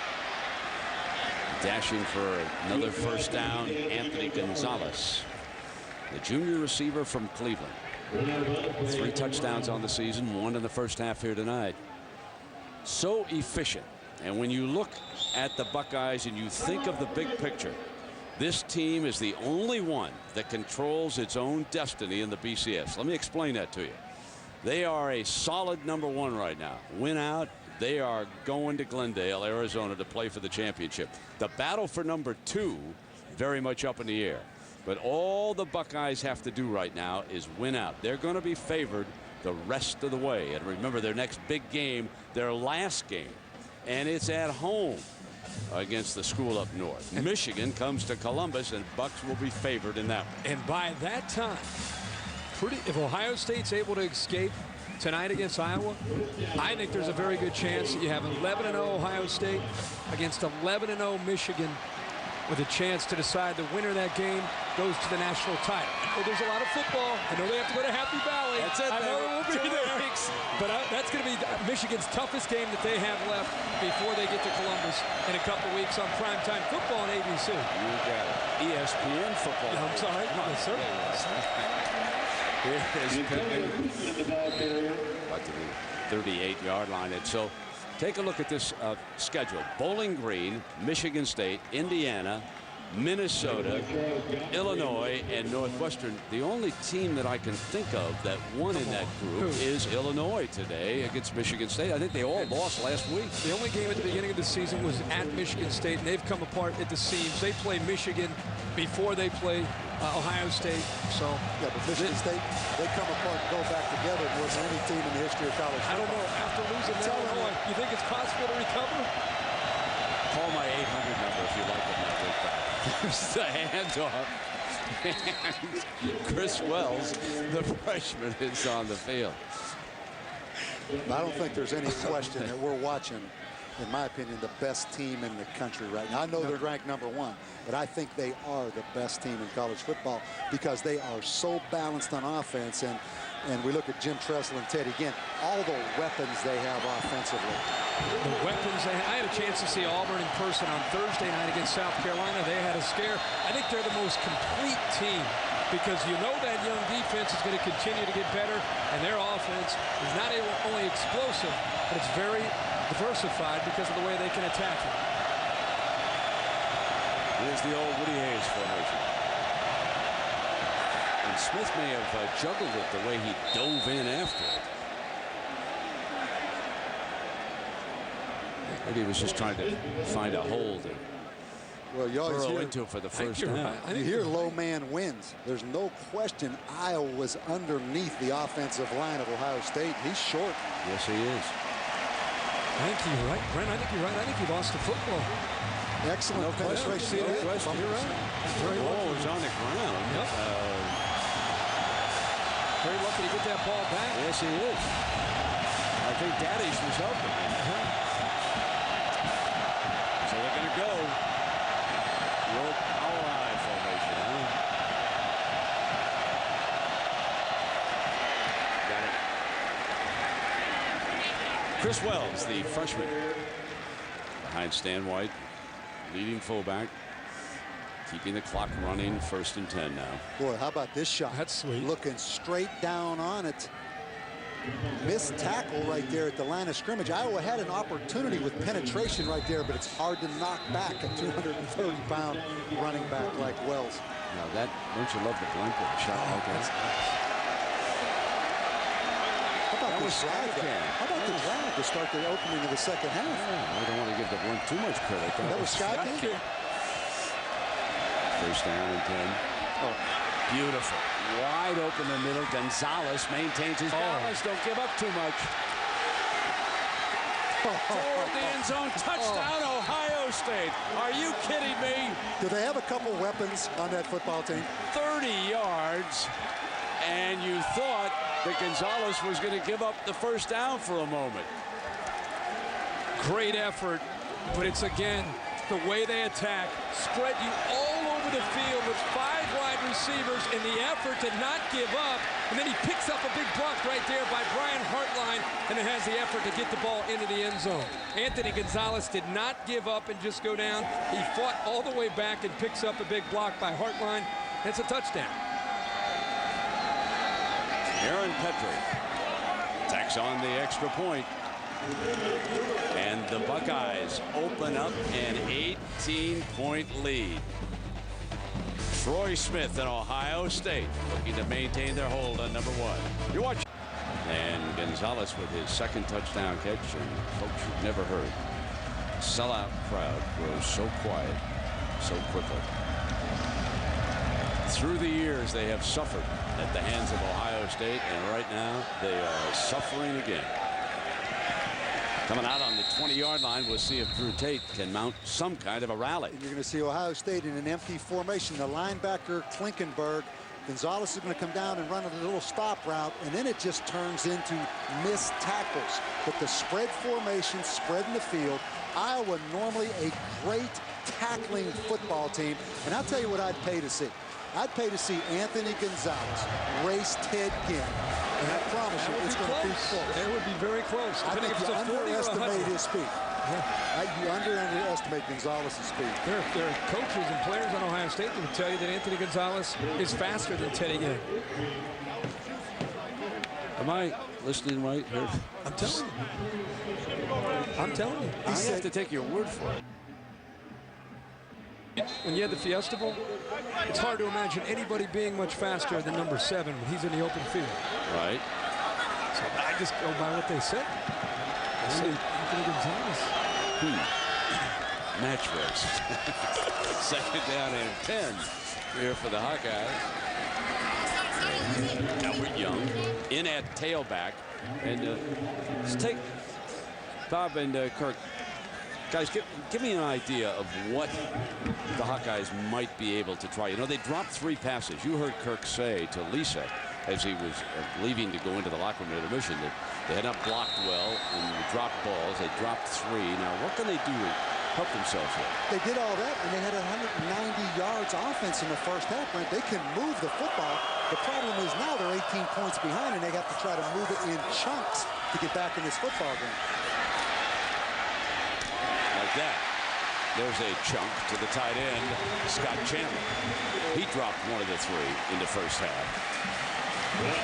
And now that they are in a position, still early here in the 3rd quarter, but they're in a position now to become a little bit more predictable.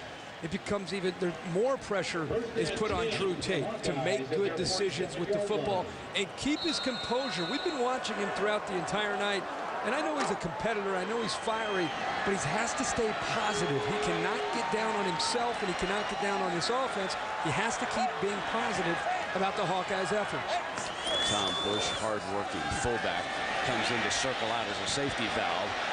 But Tate's going to keep it himself and step out short of the first down marker. And Drew Tate, I think, one of the most competitive guys in all of college football. We sat in that interview with him yesterday, and when we left, I made the comment, he reminded me of Chris Spielman sitting there. First of all, he looks a little bit like him in the face, but just the intensity he comes at you with. You'd have thought Drew Tate was a linebacker. He is a tremendously competitive, fiery guy.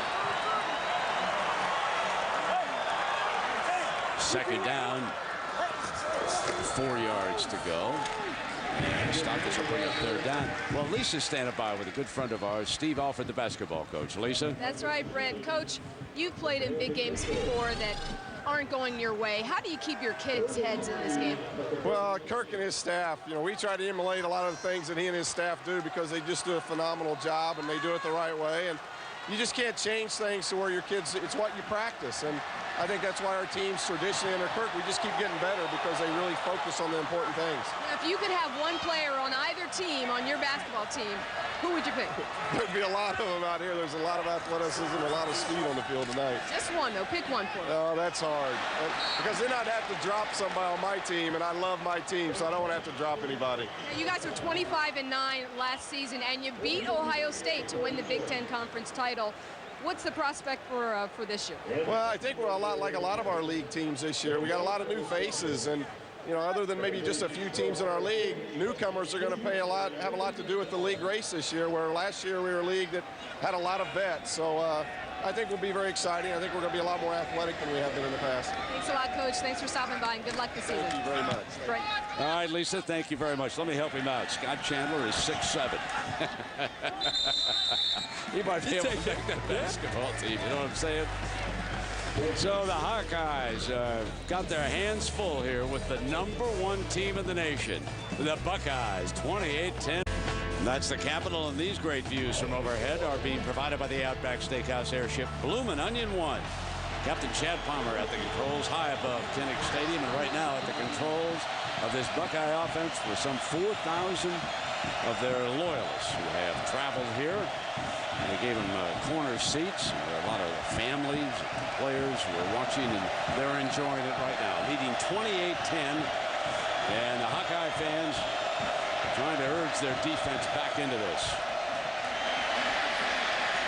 Pittman wrestled down, second down and long. Brian Madison making the stop. If we take a look at the last 5 series for the Bucks, 3 touchdowns, 1 punt, and half. That's pretty efficient now. Boy, if you eliminate the one play where they took a knee, their last 2 drives, they've been able to go close to the length of the field.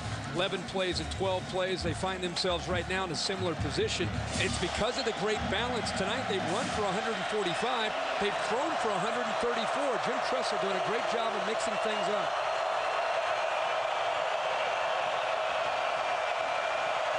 Second and 9.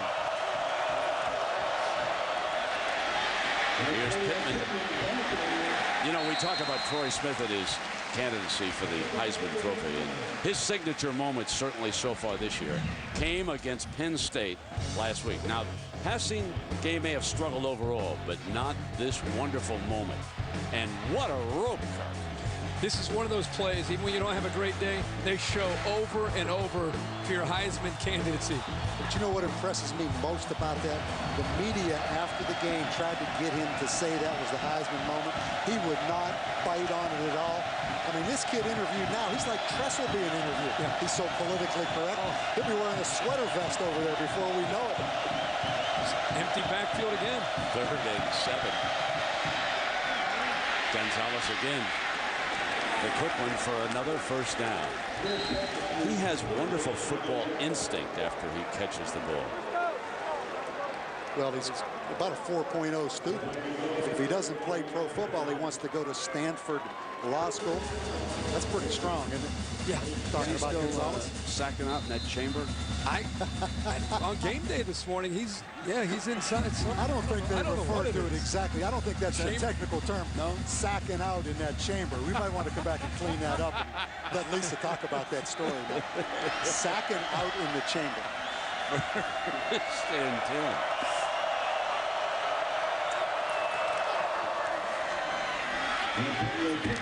Pittman, the ball carrier, hit by Merrick. And let's check in with Lisa. Well, Brent, this past summer, Ohio State quarterbacks coach Joe Daniels was diagnosed with kidney cancer. His prognosis is good, and he's taking medication to shrink that tumor, which I understand is working.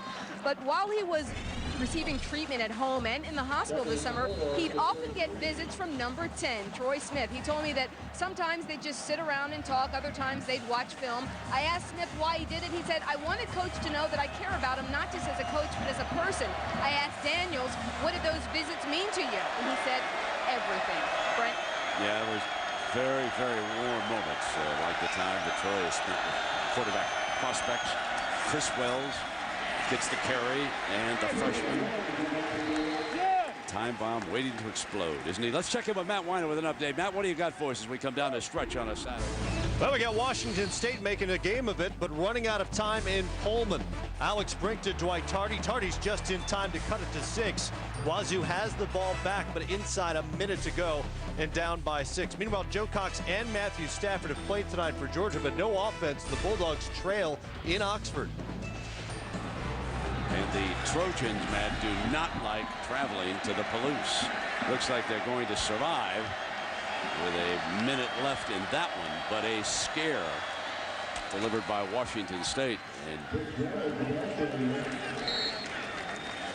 you know, we've talked about the Heisman Trophy, and this, I guess generally I would say overall, would you guys agree those are the 3 leading candidates across the country? I think Troy Smith, most people have at the top or near the top. Adrian Peterson right up there. He'll have a big opportunity against Texas next week.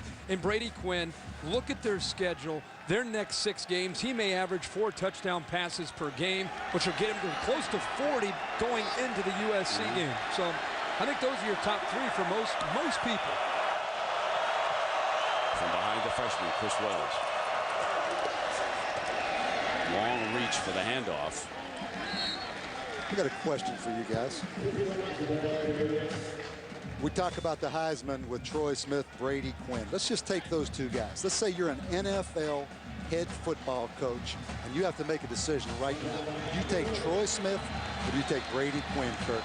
In the NFL right now, you have to make that choice. But it depends, obviously, what offense you're running. I like Troy Smith. I love the way, he's not 6'4", 225 pounds, sitting in the pocket, prototypical. But the way the NFL game is changing, Troy Smith is a selection. 3rd and 3. How about you? I take Brady Quinn. Okay. Wait a second. Do I have time to rethink it? And he dashes out for the 1st and 10. Let me tell you something. The winner of the vote for Troy Smith is whoever goes second. Who wants to wind up in Oakland right now? Well, exactly. And you see it right there. The pressure by Iowa coming off the corner. Number 27, Edmund Miles. And Kirk, that is the dimension that Troy Smith gives you. Without a doubt. When first you're in 5 receivers, you spread the defense all over the field. Then the next snap, you're powering Beanie Wells up through the middle. This poor Iowa defense, they don't know what's coming. What you're trying to say, if you were still at Ohio State playing in this offense, you'd still be playing in the NFL with this scheme. Of course. Exactly. You didn't have the same opportunity that Troy Smith has to play in this scheme. There you go. First down and 10. Pittman's back on the field, and he's being wrestled down by Klinkenborg. In order to be able to match up with Ohio State, it's going to come down to a team that has corners. Yeah, you're going to need about 3 or 4 corners that can run. See, Ohio State, Teddy Ginn and Anthony Gonzalez get all the credit. We've talked a lot about Beanie Wells and Antonio Pittman, but the reason they're able to spread you out is they have 3rd receiver, a 4th receiver, and even a 5th receiver.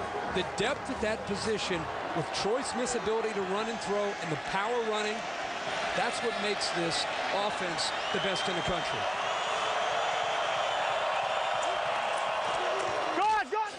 Here's Ginn.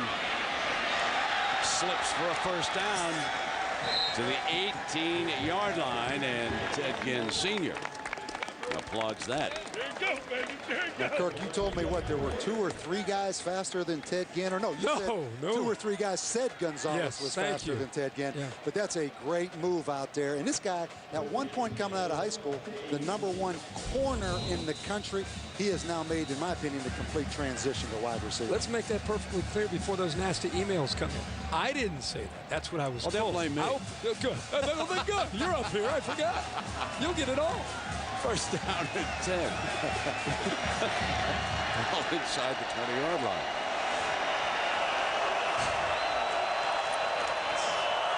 And around Gonzalez. He beats the rushman, but the posse up to stop him at the 19. Adam Sheda coming up to make the stop. You know, we saw Ted Ginn Sr. Interesting what Kirk Ferentz told us, that he sat in Ferentz's office for 30 minutes when his son was looking for a school. He brought Ted Ginn Jr. here to see a game, and Iowa recruited him. Kirk said, I knew pretty sure that he was going to wind up at Ohio State, but we had a wonderful conversation about education and everything. And I'll tell you what that led to. It led to Senior sending some other prospects here to Iowa City, one of whom may wind up a quarterback, and there he is, Arvell Nelson. He's the freshman, played at Glenville High School. He played the role of Troy Smith in practice this week. The dart, did he hold it long enough for the 1st and 10? There's marking it down. The back judge is right there, and that would give them a first down. Now a reminder that coming up, we're going to have the Chevrolet players of the game from each team, and to honor determination, Chevrolet will make a $1,000 contribution to each university's general scholarship fund as the final seconds of the 3rd quarter tick away. So the Ginns and the rest of the families who are here realize that the Buckeyes are in control. The reason why there's a little bit of a hesitation, there is a review on that play to see whether it was caught or not. So let's take another look. That's a catch. I believe they ruled that a catch, didn't they, on the field? But I don't think it's indisputable evidence to overturn that. After watching that one turned over in the Michigan State game against Illinois earlier today, I'm not going to guess. I give up. I think he has possession. Yeah. Well, he's down, and then the ball comes out. Right.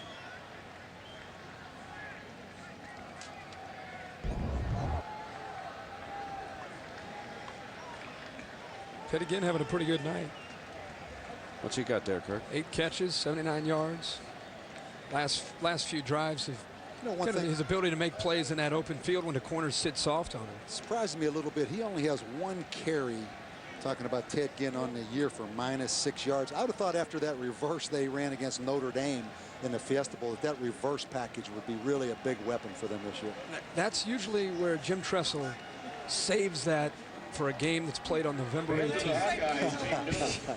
It's almost like he goes to a different playbook on November 18th.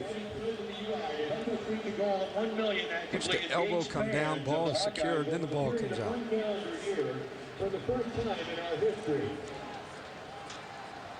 Where he has improved the most is because of his speed. Corners and safeties now go way back, drop way back off on him. A lot of times you're seeing Ohio State just get the ball in his hands, take the snap, throw it out there, and let him try to make people miss. He's recognizing coverage a lot more this year than the previous years. Previous years, he was just a fast man playing receiver. I think right here they're just double checking where the spot of the football is.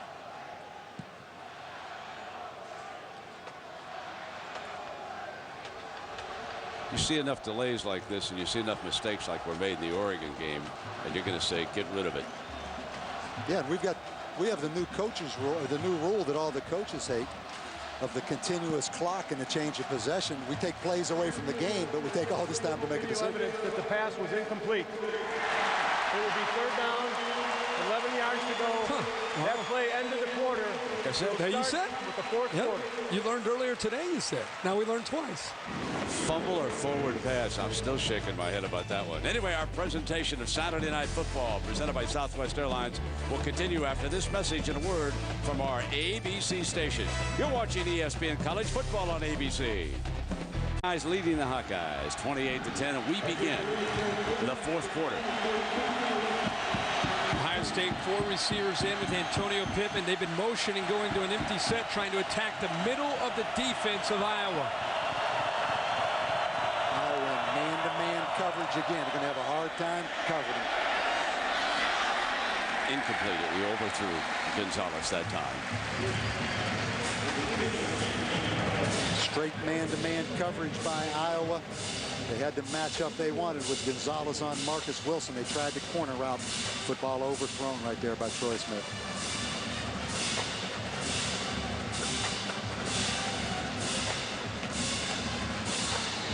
Here comes the field goal. Aaron Petrie. And this may be one phase of Ohio State's game that's unsettled right here. The field goal kicking department. 36-yarder.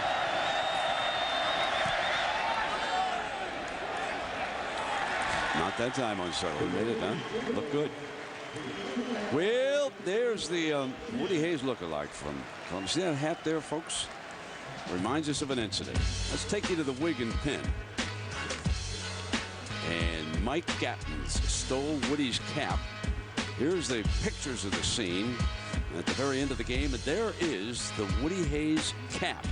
Now, Mag sent him $5 to pay for the cap. That's what they cost back in those days. And there's Woody's return letter. I have no right to keep the money. I'll send it to the University Development Fund. I'll feel better about it. I'm sure you will too. I appreciate your interest in sports, particularly in Ohio State football. I hope we won't disappoint you this year. And Lisa is standing by with Mike Gattens. There he is. Well, Brent, it's 28 years later, and Mike, I got to ask you, what possessed you to snatch Woody Hayes' cap that day? It was on his head. My wife was a cheerleader here at Iowa, and it was homecoming, and she was on the field cheering with the alumni cheerleaders. So I down here with her. Game was over, and I thought, I'm going to go get that hat. Now, I don't understand that logic, but I'll let that go. You were a basketball player here at Iowa, but you were at that time had already graduated. Right. What made you send the letter to Woody and the $5? Well, I stole it, so I wanted to pay for it. Yes, you did. Yeah, I wanted to pay for it. He was really nice and wrote me back. And at the end of his letter, he said, thank you for showing such a great interest in Ohio State football, but thank you for your integrity. He didn't know me very well. What did you think when you actually got a response from him? I was pretty amazed. You know, we'd always heard what a great guy he was, and I thought, jeepers, you know, here's the Ohio State football coach writing me after I sent him $5. And he said he couldn't keep it because the hat didn't belong to him. He had to give it to the foundation. Now, I've read about the incident, and you didn't take the cap because you didn't like Woody Hayes. It was quite the opposite. Why did you take it? No, I respected him, and I didn't know it was that big a deal, and it really turned into a big deal because the media picked up on it, especially since I was a fan of immense proportions and a former Iowa basketball player doing this, and you know, it was a different deal. Well, I got to say, it took chutzpah. Brent, back to you. Well put, Lisa. Chutzpah indeed. And Mike, by the way, has a son who I understand is a basketball prospect and could be playing for Steve Alford. So there we have it, the Woody Hayes hat incident, and many of us certainly remember the photographs of what happened that day. Can you imagine what SportsCenter might have done with that videotape in this day and era? And Damian Sims, after the penalty, returning the kickoff. And let's check in with John Saunders in New York. John? Well, Brent, we've got a SportsCenter 30 at 30 update. First in baseball, the Dodgers and the Padres are going to the postseason. That means the Phillies are not. Meanwhile, in college football, Garrett Wolf had a day unbelievable. 31 carries, 353 yards, and 3 touchdowns as Northern Illinois beat Ball State. Brent, back to you. Yeah, 353 yards for Garrett. The running back, he had a pretty good second half against Ohio State. Pound for pound, probably the best back in the country. Little guy that can play hard. Grigsby pulls that one in. I like that little running back at Rutgers. Yeah. Rice. Ray He's Rice. a heck of a little football player. He got that corner turn on that winning He touchdown did. last How about night. Rutgers with a big win? They're 5-0 on their way to 6-0 before they go to Pitt. Pretty good football game against South Florida last night. Good ending on that one. Second down. Wide open and out of bounds is Dominic Douglas, the freshman. 14:26 left for the Hawkeyes to do something about the 21-point margin. There's that clear face shield that Drew Tate wears. Drew Tate has to be the leader here, of course, for the Hawkeyes. They always talk about never giving up. Huge margin to overcome. Drew Tate has to have the tempo up.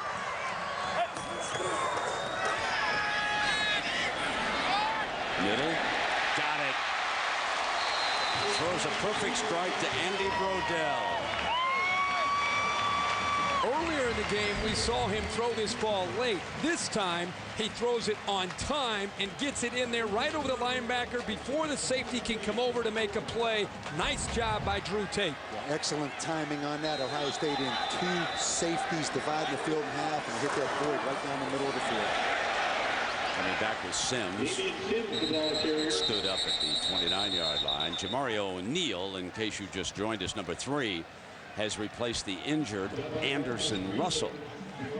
Freshman from Atlanta, Georgia, injured a knee on the kickoff team, and he was one of the 2 starting safeties. So O'Neal has played that spot alongside Brandon Mitchell. Second down and 5. Chandler dropped one in the first half and incomplete. I know this is a disappointing night tonight for Iowa. Huge game here in Iowa City, but it shouldn't take away, obviously, from the job Kirk Ferentz has done here at Iowa. He has done a tremendous job building this program. And you know what?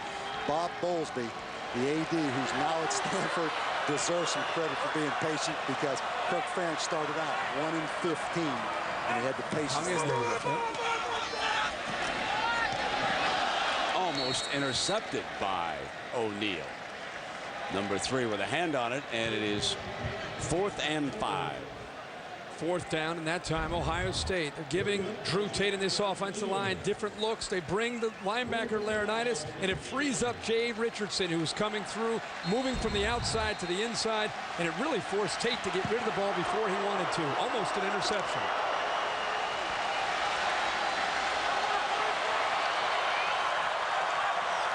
Here's 4th down for the Hawkeyes.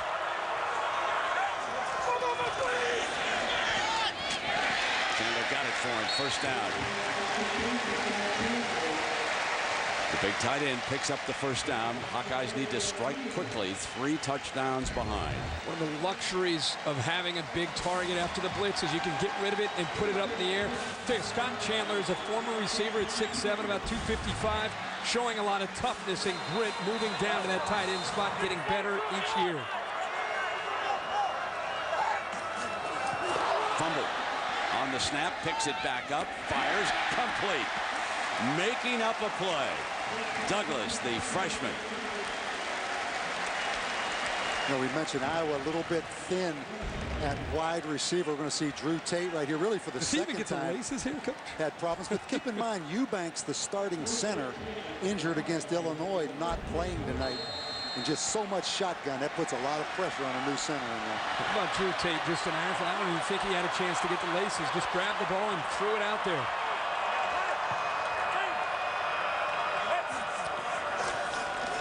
Rolling the pocket hard to the right. And working the sideline out of bounds. And Andy Brodell with that catch. And Jim Tressel not so sure he was walking the sideline down there. Let's check in with Matt Weiner quickly. Brett, Kansas and Nebraska have played every season since 1906. Not too many more exciting than this one. Adam Barman to Brian Murph to tie it at 32. The Huskers have blown 2 separate 17-point leads. That is unbelievable. Parody. College football. That's what you call that, eh? I guess. Second down and 2. Wide open. Dropped it. Incomplete. Champ Davis, the fullback, had 6 points in his hand. And Ohio State comes with the all-out blitz, and they turn the fullback, Champ Davis, number 46, loose. And that's the kind of night, Kirk, it's been for Iowa. They have not taken advantage of all their opportunities. I mean, he is wide open and really should have made that catch, even though the ball was right there. That is 5 dropped passes for the Hawkeyes tonight. Self-destructing. Can't do that against a quality opponent like the Buckeyes. Can't get the handle under heavy pressure that time. O'Neal and Washington were both right there. Grigsby, the intended receiver. So we have come again to a 4th down, needing 2. If you go back to the Texas game that we had a chance to broadcast in week 2 for Ohio State, we talked so much about the youth on their defense and how well they played. But the way they're disguising coverages and moving around, you can really see that they've matured here just in the last 3 or 4 weeks.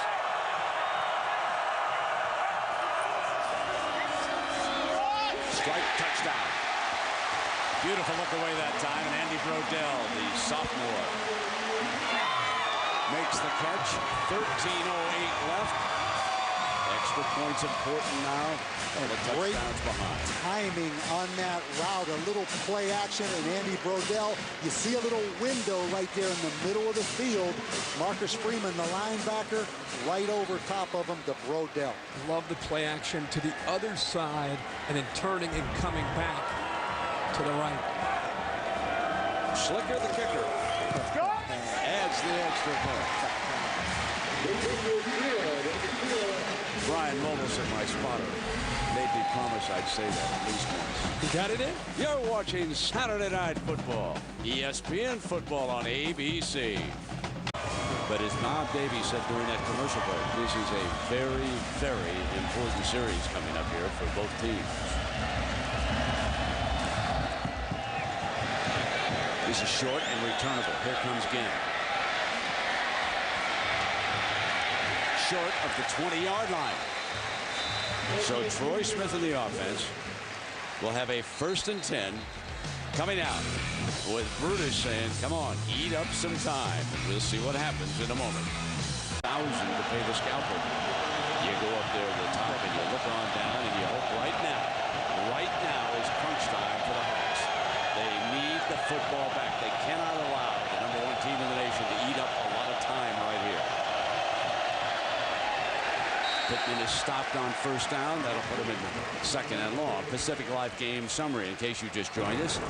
Troy Smith, 14 of 22, 160 yards and 3 touchdowns. A pair of them to Gonzalez. And one which was celebrated by the sideline to Roy Hall returning. But because of that catch by Brodell from Tate, the Hawkeyes have a fighter's chance here. Trailed by 2 touchdowns, 12:08 from behind Pittman. Now you look at the offensive setup. And again, the Hawkeyes equal to the challenge, and it puts Ohio State in 3rd and long. This is a tough call for Jim Tressel coming up here. Well, I think it's interesting that in these first 2 plays, he's decided to run the football to try to eat a little bit of clock. I thought he might try to show that aggressiveness, but penetration again, coached by that defensive line of the Hawkeyes. A great play by Mike Humphrey, number 44, the linebacker. And this crowd is as loud, Brent, as it's been all night. Minnesota moves to the red zone against Michigan. Wolverines lead it by 14. Here, big 3rd down coming up now. Need 13. Troy Smith given time, fires for it, got Gonzalez, the sure-handed one, sliding out at the 1st down marker. They'll move the chains. What a great pitch and catch between those two. Well, this is a good job of, this is just cleared out by Teddy Ginn. And when he cleared it out, it opened it up for Anthony Gonzalez. You could just see Teddy Ginn there taking the defensive back all the way down the field. And then it left Anthony Gonzalez one-on-one again with a safety, a move to the outside, an easy throw for Troy Smith. How about the pass protection, though? Iowa with the twist stunt, and then Ohio State just stoned them up front. 14 yards on 3rd and 13. And again, the Hawks stuff the run. So Tressel again shows keep the clock moving on first down. Mitch King in there defensively, but through the sideline pass, trusted his veteran quarterback to make the throw, and the senior Troy Smith got the job done. But Anthony Gonzalez tonight, 5 catches for 77 yards and 2 touchdowns. 7 catches for Ginn and 69 yards. So here's number 11, Chris Wells, the freshman, checks in. 2nd and 9.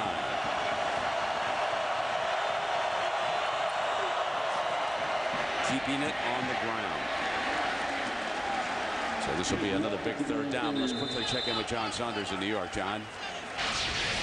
Brandon, the primetime pulse over on ESPN. Michigan is trying to hold on a late charge by Minnesota, but right now it looks like they're going to walk off with a victory on ESPN2. Ole Miss still with the lead over Georgia in the 3rd quarter now, 3-0. Brent, back to you. Thank you, John. Last week, Georgia pulled one out against Colorado, so they'll have to do it against Mississippi. Now here we are, 3rd down and 6.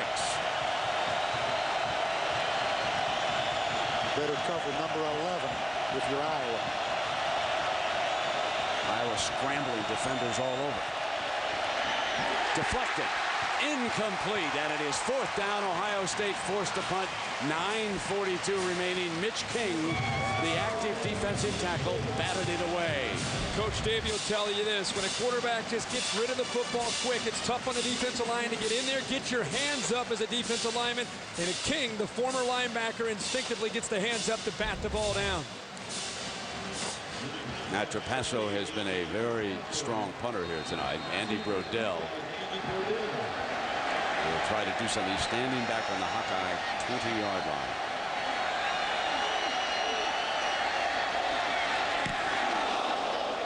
This is short. Fair catch is going to be the signal. Right at the 33-yard line. Decent field position coming up for the Hawkeyes. They've got 9:36. They're 2 touchdowns away.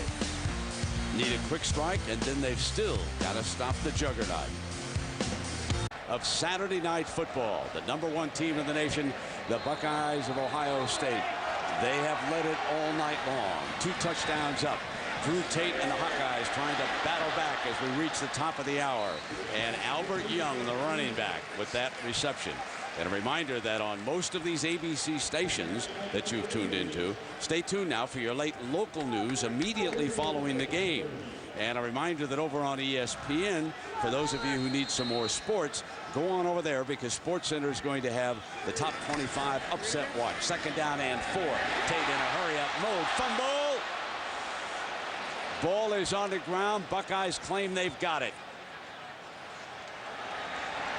This one will be looked at by replay, but from the naked eye, it appeared as though he had possession and fumbled the ball. And that would be a killer for the Hawkeyes. That is a shame because Iowa on the move right there. I don't know how many times we've talked about tonight capitalizing on opportunities for Kirk Ferentz, his team going up against more talented Ohio State team. The ball comes out. Maybe they'll take a peek at that. But the ball did come out after the catch, and Ohio State gets on top of it. And as you guys said, just when it felt like they had some momentum. And how about the mechanical engineer, Antonio Smith, stripping the football out. Number 14 strips it out. No question. No question. Ball on the ground. And it will be Buckeye ball, 8:47. Working with a short field. Jim Tressel keeping that clock moving here with Antonio Pittman trying not to go out of bounds, and the Hawkeyes push him out over there on that far side.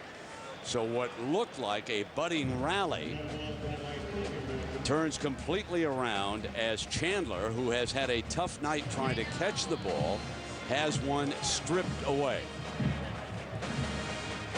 Ohio State's defense, Kirk, they give up yards. But the thing they do consistently is force turnovers. And once again, that's what happened. 2nd and 7.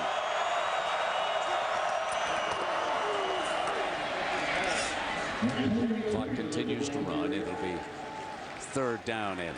and short here. And for Iowa, they've had 2 very costly turnovers tonight. An interception in the first half led to a Buckeye touchdown. And here the second one stops a rally.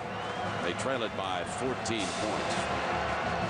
And for Kirk Ferentz's team that prides themselves on their work ethic, again, they're tested here on 3rd and short. After the defense did their job, they're forced to go back out on the field to try to get the ball back to Drew Tate after the turnover. Let's see if they can get the 3 and out to get that ball back to Tate.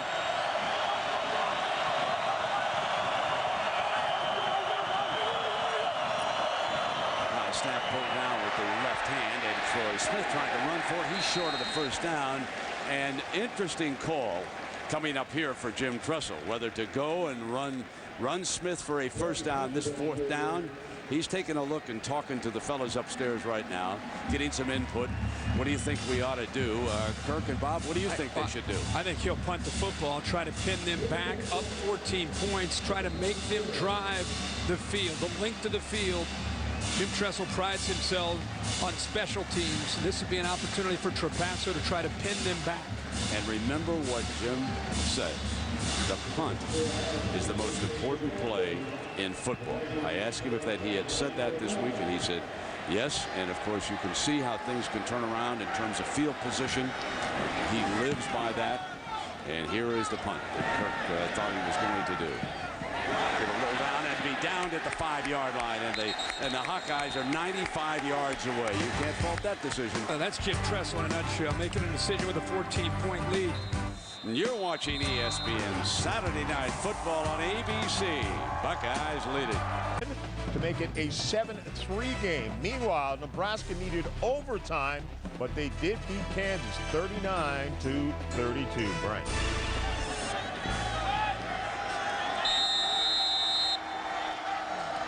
So we are back now, 1st and 10 from his own end zone. Drew Tate stepping up, fires for a 1st and 10. So the Hawkeyes will have to move very quickly now. They'll have to operate without a huddle. Remember, they're down 2 scores as Brodell makes that catch. Well, this is the experience of Drew Tate in his 3rd year as a starting quarterback. And right now, guys, finding some holes in this Ohio State defense. 1st and 10. Deflected. Intercepted, and Marcus Freeman, the linebacker, has just turned on Iowa's lights here with 6:25. And to me, that says it all in a nutshell, the Ohio State defense. The play before, there's a huge opening in zone defense. The next play, Kirk, they caused the interception as Marcus Freeman, the linebacker, bats the ball and intercepts the ball. That's a heck of a play right there. He's reading the quarterback's eyes, kind of just in a kind of a freelance spy opportunity for him. Just jumps up, shows his athletic ability. That's the reason when they go to a nickel package, Marcus Freeman's on the field. It's 10 interceptions for Ohio State. They had 6 all last year. And there's 4 new starting defensive backs. So what we're learning is this young defense is giving up yardage, but they're also taking advantage of some opportunities when they're presented to them. Antonio Pittman, the veteran, ridden down just shy of the 10-yard line. Godfrey hit him. 10 interceptions after losing 9 players and 3 defensive players drafted in the 1st round. I can't remember experiencing anything like that, the way the Buckeyes have reloaded this defense. And now after 5 games, survey the whole country. Remember the jury was out preseason. People thought, how can Ohio State be at #1 when they lost all those defenders? Now when you've seen everybody play, cream's starting to rise. Ohio State's the #1 team in the country. And they are in control of their destiny. Yep. Went out, and they're going to the BCS title game. Chris Wells in as the running back. Whoa, whoa, whoa! Stopped. The umpire stepped in. 5-yard penalty. And it'll take a huge upset for them to lose before they get to that last game against Michigan. And they draw Michigan in Columbus, for those of you who live outside the Columbus area and are not aware of that. They will be favored in every game, including the Michigan game. Just keep an eye on the Michigan State Spartans in East Lansing. And you keep telling them. 2nd down. The team which lost today to Illinois. Doesn't matter. And the different team shows up every week that's for true. Michigan State. Sure. See, I thought the team that showed up today was going to show up in the second half next week at Michigan. Yeah. You know how they come out hard against Michigan early, get hit in the gut, and then maybe fall apart in the second half, but they decided to show up like that against Illinois. 3rd and 9 for the Buckeyes. When you think about USC almost being upset today, Nebraska, you saw that update, winning in overtime against Kansas. Nebraska was a 3-touchdown favorite in that game. All those teams up there struggling at times. Auburn on Thursday night with South Carolina. Florida today with Alabama. 3rd down and 9. In zone, beautiful. Touchdown, Buckeyes. Brian Robisky, who cut the rope from him last week against Penn State. And his daddy, assistant coach in the NFL, he can celebrate again like he did last week. That's his first catch of the night. First of all, a ridiculous throw by Troy Smith. But remember we talked about Teddy Ginn and Anthony Gonzalez? And we've talked about the depth of this position for Ohio State. Brian Hartline and this guy right here in the last few weeks really starting to mature and give Ohio State that third receiver that can attack secondaries. Petrie adds the extra point. Troy Smith, everyone's leader in the race for the Heisman Trophy. That's his 4th touchdown pass of the night. You're watching ESPN Saturday Night Football on ABC. Maine unbeaten. 4:23 left for the Hawkeyes, who have self-destructed tonight in any number of ways in the wake of hosting the #1 team. They had won 32 of 35 games in Kinnick Stadium, but not tonight. Fielded at the 6 by Green. And we go back and take a look at some of these miscues. Brandon Mitchell, for example, making an interception, number 32 for the Buckeyes. Then watch Antonio Smith, number 14, strip the ball away. And then watch Marcus Freeman, number 1, the sophomore linebacker. How athletic is that? Deflects it and picks it. We talked about no margin for error for Iowa. And the reality is they made a lot of errors tonight. Now the final 4 minutes for Drew Tate and the Hawkeyes. Sacked. I want to go back to the touchdown pass because, again, this is a ridiculous throw. The ball is in the air right now, and he's just throwing it when he can't. The receiver cannot see Troy Smith. By the time he released the football, he threw it to a spot where Robisky would break to. That's a pretty good relationship between a quarterback and wide receiver. Intercepted again. And that is Laurinaitis, who has 4 interceptions on the season. And the 5th interception for linebackers, as we see Big Daddy up there. But Marcus Freeman, the other linebacker, just had the interception on the previous series. Really disappointed. Drew Tate is a guy who is a competitor. It's the 4th time tonight he's locked into a receiver, stared him down the entire way, and then threw it and allowed the defense to make a play. Drew Tate's got to look at this football game and try to learn from it. Last year was as bad as it gets against Ohio State. This year wasn't as bad, but again, a learning tool for him to try to improve as a quarterback moving on. Joe enjoying what he is seeing here tonight with his son, who has put himself right in the thick of the battle for the Butkus, as far as I can tell. Chris Wells, remember last year, was Lusnig, right, of Penn State. Yep. Won it. Nice to see that he's back playing again after knee surgery. But Laurinaitis has stepped out here a little bit. 4 interceptions. I asked the young man yesterday, I said, is it true that you would turn to professional wrestling if you didn't make it in professional football? I'd read that clip in one of the probably Cleveland paper. And he said, yes, I would. I have been around it all my life. And if I don't make it in football, which is my first love. Now, can you see that? Well, he's got young the ink. face? He's got the ink on the arms. But you can't see him body as a type. He's a little too thin, too. Yeah. He's not going to bulk up. You think those guys don't bulk up in about a month and a half? Everything they do is natural, right? Excuse me. There's no unnatural supplements with those guys. Let's take there they are. Once known as as the animal. And I'll tell you, yeah, it's great theater, folks, but I'm going to tell you something else about those guys. They're good athletes. Anybody who doesn't believe that, go down and see the wounds and things that they get treated for when they bounce around and jump off. Yeah, it's staged. It's great theater, but last time I checked, they were still drawing some pretty good television ratings. Well, the animal has to be pretty excited about not only the way his son's playing, but the leadership for such a young player that he's also providing for the Ohio State defense. 1st and 10. And the freshman. So let's take a look now at our ESPNU All-State Standings review. Buckeyes are going to stay a clear-cut #1. I thought for a while that USC might jump past Auburn, but not the way they struggled against Washington State. Now you've got to wonder, go ahead, Kirk, who would you vote #2 next week? I'm going to have somebody help me because I have to put in a vote for the AP. I'd probably put Michigan at #2. I'd have Ohio State obviously at 1. 2, I'd probably have Michigan. I'd put Florida up there at 3. I'd put Auburn right in there right around 4. SC at 5. Bob, who do you think is going to wind up in Glendale, Arizona, playing for the national championship? Give me 2 teams right now. Oh, Ohio State and the winner of the West Virginia Louisville game. Agreed. Careful. Okay, go ahead. You know, Louisville beats West Virginia on Thursday night. You know who they play the next week on Thursday night? At Rutgers. At Rutgers. Louisville at Rutgers. Look out for that. Yeah, a reminder that on most of these ABC stations, stay tuned for your late local news immediately following the game and over on ESPN Sports Center. They'll have your updates. The playoffs about ready to get underway in Major League Baseball. And the gang back in Bristol will tell you all about the matchups that are ahead.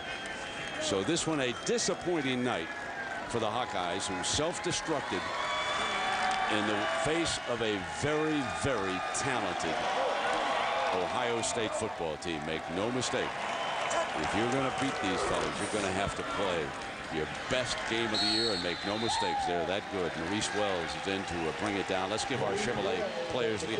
We could go with Torrey Smith. We could go with Antonio Pittman, but how about Anthony Gonzalez? Sure. Give him some props. 5 catches, 77 yards, 2 touchdowns. And Mitch King, defensive lineman, undersized that he is, 7 tackles, deflected pass, and so Chevrolet will make a $1,000 contribution each year towards the General Scholarship Fund. Tressel is with Lisa. Let's go to her now. Thanks a lot, Brent. Coach, they kept it reasonably close for a half, but how were you guys able to break it open in the second? Well, Iowa's a good football team. Their coaching staff was tremendous. Their kids play hard.